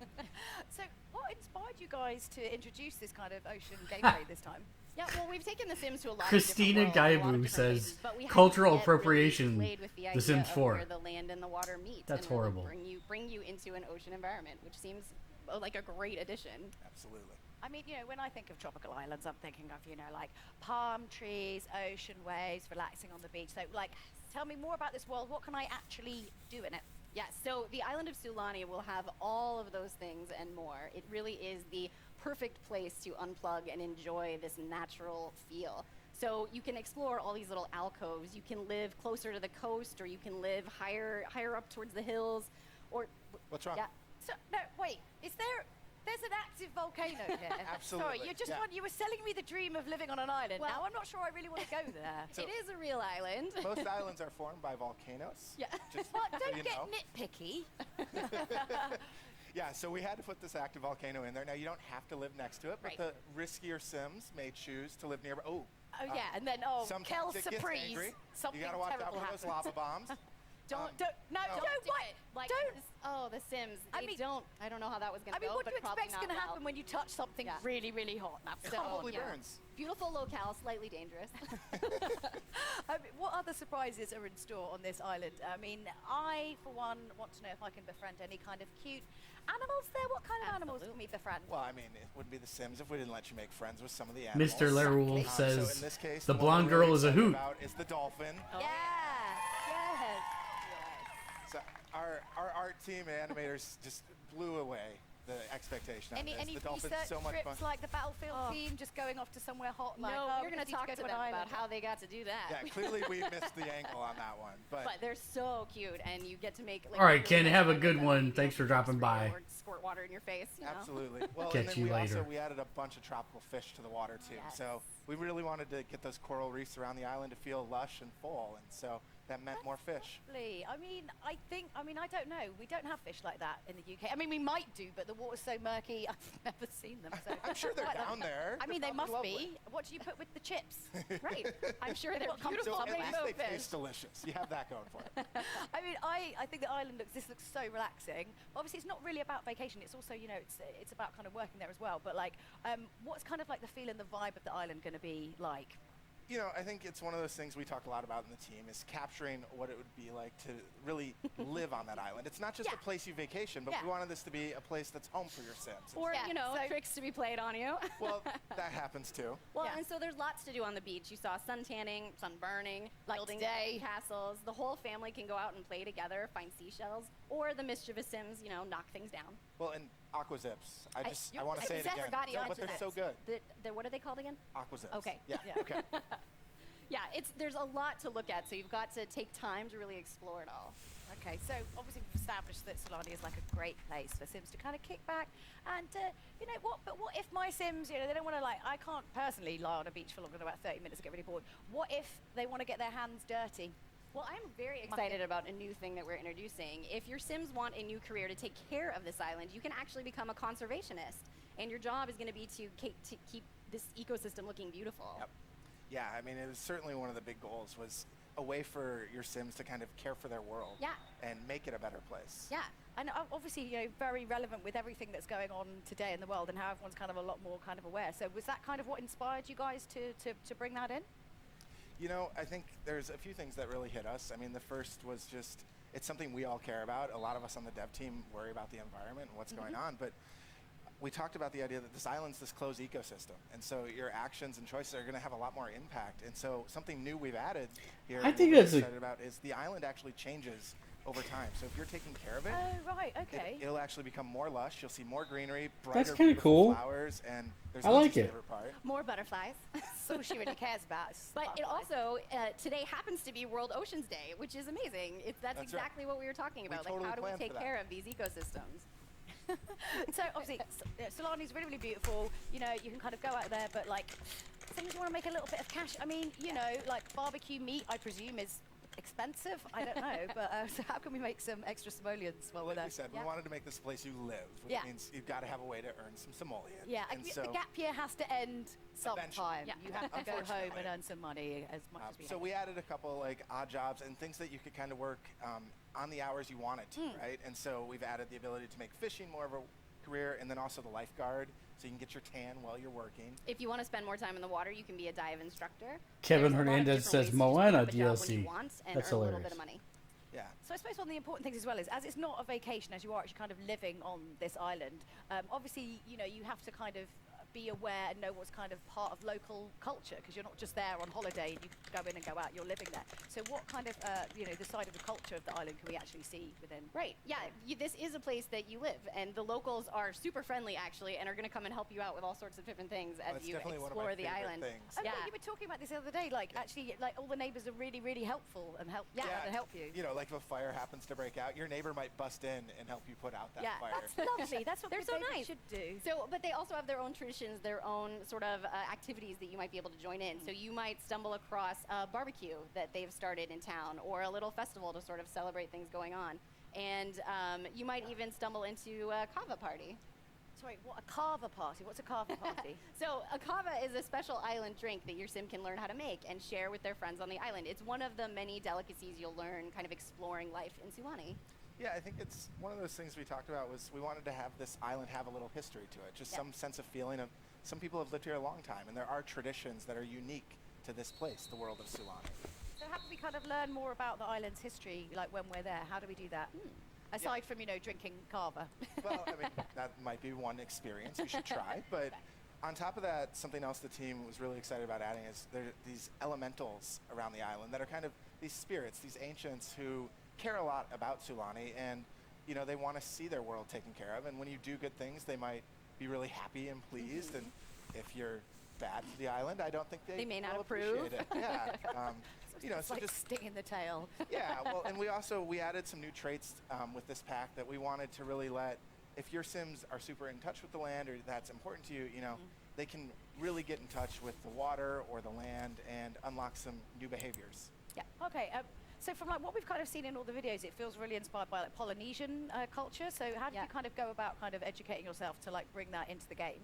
Well, every time we make a world, we want to learn a lot about the influences that could go into that place, because it's not a particular real place, but it's inspired by real places. So short of flying there and researching it ourselves, we reached out. Work that into it. I'm sorry. Yeah. Well, EA is a big global company, so we were able to reach out to a lot of our friends and coworkers across the company and say, hey, we're looking at exploring a place inspired by this culture. Yeah. And could you share with us some patterns or iconography or symbols or even items that mean something to this culture, so we can try and create them in a way that feels rich and feels authentic. Well, questions just like, what was iconic to you, or what do you remember when you think back to living in that place? Right, and some of our specific decor items came exactly from those recommendations, which is really cool. It's these nice touches that I hope make it feel familiar while still feeling like a new Sims world. Yeah. So not to make light of all that, because I think that's fantastic, but I really feel like I've been quite patient up until this point, and you haven't really mentioned it yet. Mermaids! What on earth's going on? Come on, let's cut to the chase. Mermaids! Mermaids tell us everything. There are mermaids. Yes, so mermaids are in the pack. And I know lots of players are going to be wondering, it is a very fully featured call. You can make them into casts, you can create and style your mermaid, lots of different tails. It's a lot of fun, but also, the mermaids, they can do a little bit more. Obviously, they're very in touch with the ocean life. So, I'd recommend your mermaid meet a dolphin. That might work out for you. But lastly, the mermaids have some pretty cool powers that you might want to discover. Powers? Can we call them that? We could say mer powers. Sounds good. Yeah. Can you tell us what they are? There's still a bit of mystery to the mermaids. Don't ask me that. They are definitely worth exploring, so I can't wait for you guys to get your hands on them. So, of course, I would just love to keep talking about mermaids, but no conversation about The Sims would be complete without a chat about, obviously, interior design. So kind of what's new for the architects out there. New homes, new furniture. We saw some, I'm pretty sure we saw some houses on stilts as well over the water, right? Yeah, so I think, first and foremost, lounge chairs. We're going to go to island. We're going to live the beach life. I don't want to sit upright if I'm relaxing. I'm sorry. No awkward sitting on the stage. We had to bring the lounge chairs in, but then also a lot of that decor to really capture that Polynesian feel, right? And so we wanted to make sure there was that clutter that felt authentic. No Full Gaming says, what if EA is leaving skateboard to the end? Local style cabana on the beach, or you can go for something a little more high end and modern. We really wanted you to feel like you could create the getaway of your dreams. Yeah, for sure. And I'm so 100% sold on the houses over the water. I'm much more of a kind of modern sort of house. Yeah, for sure. And you might have noticed too, she was able to jump right off of that deck out into the water, which is great. Best. Like your perfect little escape. Oh, yes, it's all good. I'm feeling the diving into the water vibe. I know. Right now, it's toasty. I can't wait to check out obviously the new Island Living expansion pack. And now that I've got a feeling out that some of you, that you've got some more exciting additional information as well for us. So it's not just that, have you got a bit more news No. to share? We do have Anything? some more news. In fact, we're going to kick to somebody else for this announcement. Okay. So here's Joey Graceffa. Ooh. Hello there, everyone. I'm Joey Graceffa, and if you didn't know, I absolutely love The Sims, and I'm so excited to announce this upcoming partnership with one of my favorite games. So this summer, The Sims is actually partnering with the amazing It Gets Better project. As part of this partnership with It Gets Better, Sims is going to be releasing Pride items in all The Sims products in the next few months. There's going to be a variety of It Gets Better and Pride clothing in Sims Free Play, the Sims mobile app, and Sims 4. There's even a gender-neutral bathroom in Sims 4, along with a bunch of other items to show off your pride. Thanks so much for letting me share this news with everyone. Now go out and enjoy your EA Play. Yeah. That's so cool to see. That's really, really cool to see. And thanks so much to Joey for showing for that. I mean, what a great partnership as well to be announcing, of course, because it's you know, it's Pride Month, it's Pride Week here in Los Angeles. How are you guys going about kind of supporting that great cause? Well, The Sims has always been a game about being inclusive and the self-expression of creating yourself and people you know and telling your own story. So this is a wonderful opportunity to bring new content in the game to celebrate that. Definitely. And I think also, people don't realize how important it is sometimes, you know, when you're kind of growing up and you're figuring out who you are, you're discovering what kind of person you are and discovering, you know, about your sexuality, and being able to kind of sort of role play within games is a really, really safe place to do that. So, you know, you guys have been doing it pretty much from the start, way before everyone else. So it's really great. I mean, isn't that great to see? It's so, so great. Yeah. Well, it's something we're very proud of, and having been with the game a long time, it's something that keeps making me excited about being able to do more. Yeah, I love when we get to do stuff like that. You know, it makes what we do feel. Nolan so says, I'm glad about the progressiveness of the devs and bringing that into the game. Yeah. That we do such amazing stuff, you know. And also, when we get to hear from our community about the experiences they've had, or how the game helped them get through a tough time in their life, or realize something about themselves, it's just, that stuff really keeps us going as People developers. forget how powerful gaming is and how much it can really kind of affect and change you as a person and show you stuff. It's amazing. So when can we get our hands on it? Yeah, so Joey mentioned briefly, but starting June 18th, the Pride content will come to The Sims 4, and then it will start rolling out over The Sims Mobile and The Sims Free Play a little bit later. Right. So keep an eye out for that. Absolutely. I mean, that's great, but I mean, I think you've actually got, this is such a ridiculous, and it's back to back, right?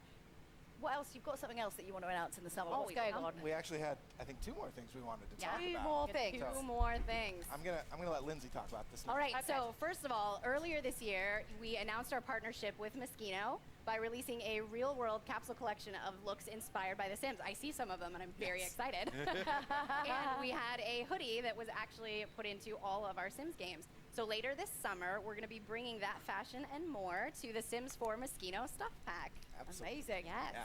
So not only are we going to be looking pretty special, but what if we want to kind of go and strut our stuff somewhere else and like really show off the outfits that we've got? Well, so I think one of the things that I'm most excited about in this stuff pack is, for the first time, we're actually going to add a career as part of a stuff pack. Okay. And so we've decided the perfect career for this pack is a part-time job as a freelance fashion photographer, so you can capture all those amazing looks your Sims can now rock. That's so me. Yes. Yes. It's going to be fun.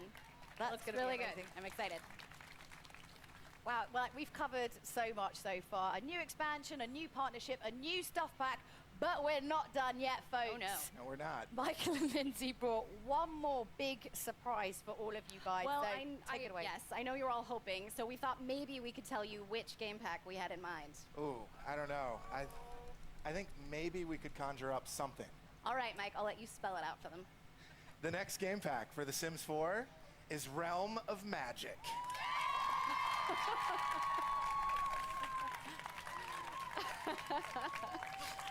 That's amazing.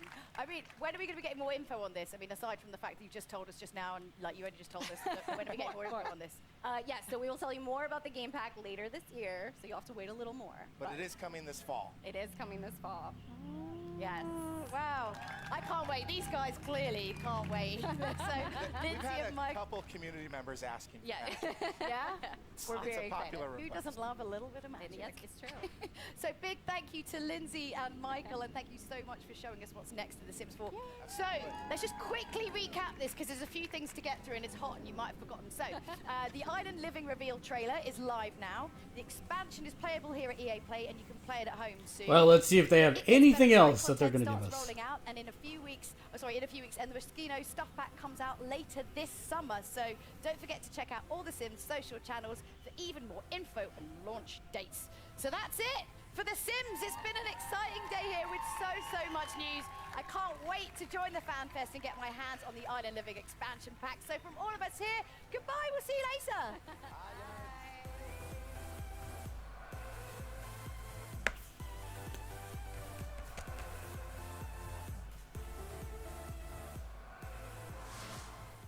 Thank you all for watching EA Play 2019. We hope you enjoyed all these exciting reveals. Skate 4, I'm sorry, we just ran out of time. I'm gonna go. I'd say I had fun watching the show, but that, of course, has been a lie. This has been the worst. I've been yards from all these great games. Haven't been able to go play any of them. Now's my time. If you're in Los Angeles, come out and see everything we've got for you in person.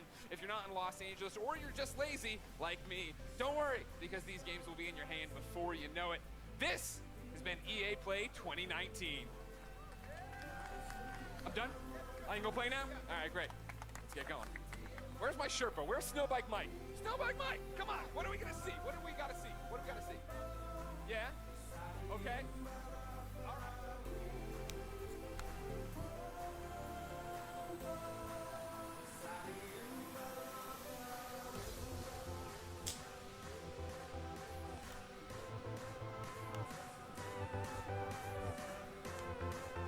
All right, so that wraps up the EA Play 2019 review. And just to recap all the stuff that we saw, started out with, of course, the Jedi Fallen Order will be out November 15th. And then from there, we will have Apex Legends, the Legendary Hunt event is live now. And then Double XP Weekend this weekend. That'll be the Legendary Hunt event will be until June 18th. Season 2 launches July 2nd. We'll have a new legend, new weapon, new way to play the game, ranked mode as well. And the new legend will be Watson, who creates fences.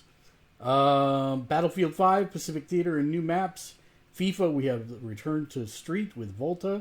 Madden 2019 will be X Factor powers.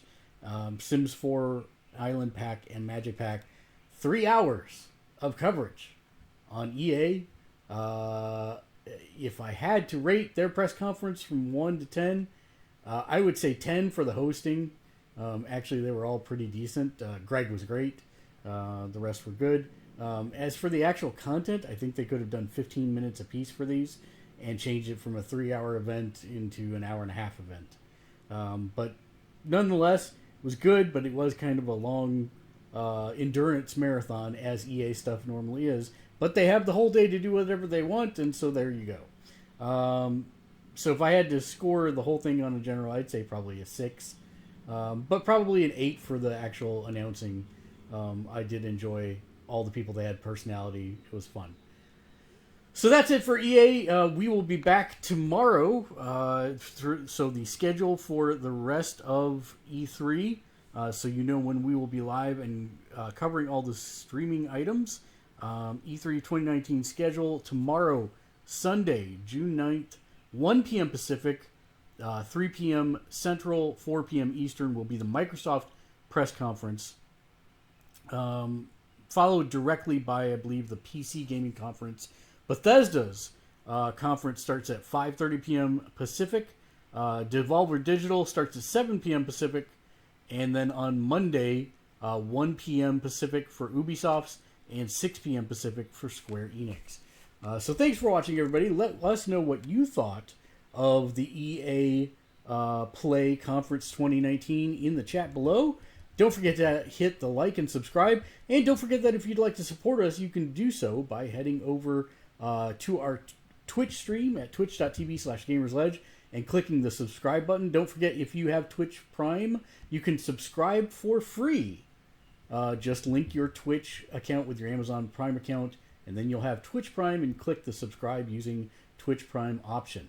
Or you can head over to our Patreon page at patreon.com/gamersledge, where you can get your name on every show that we do for as little as $1 a month, just like all these fine folks did.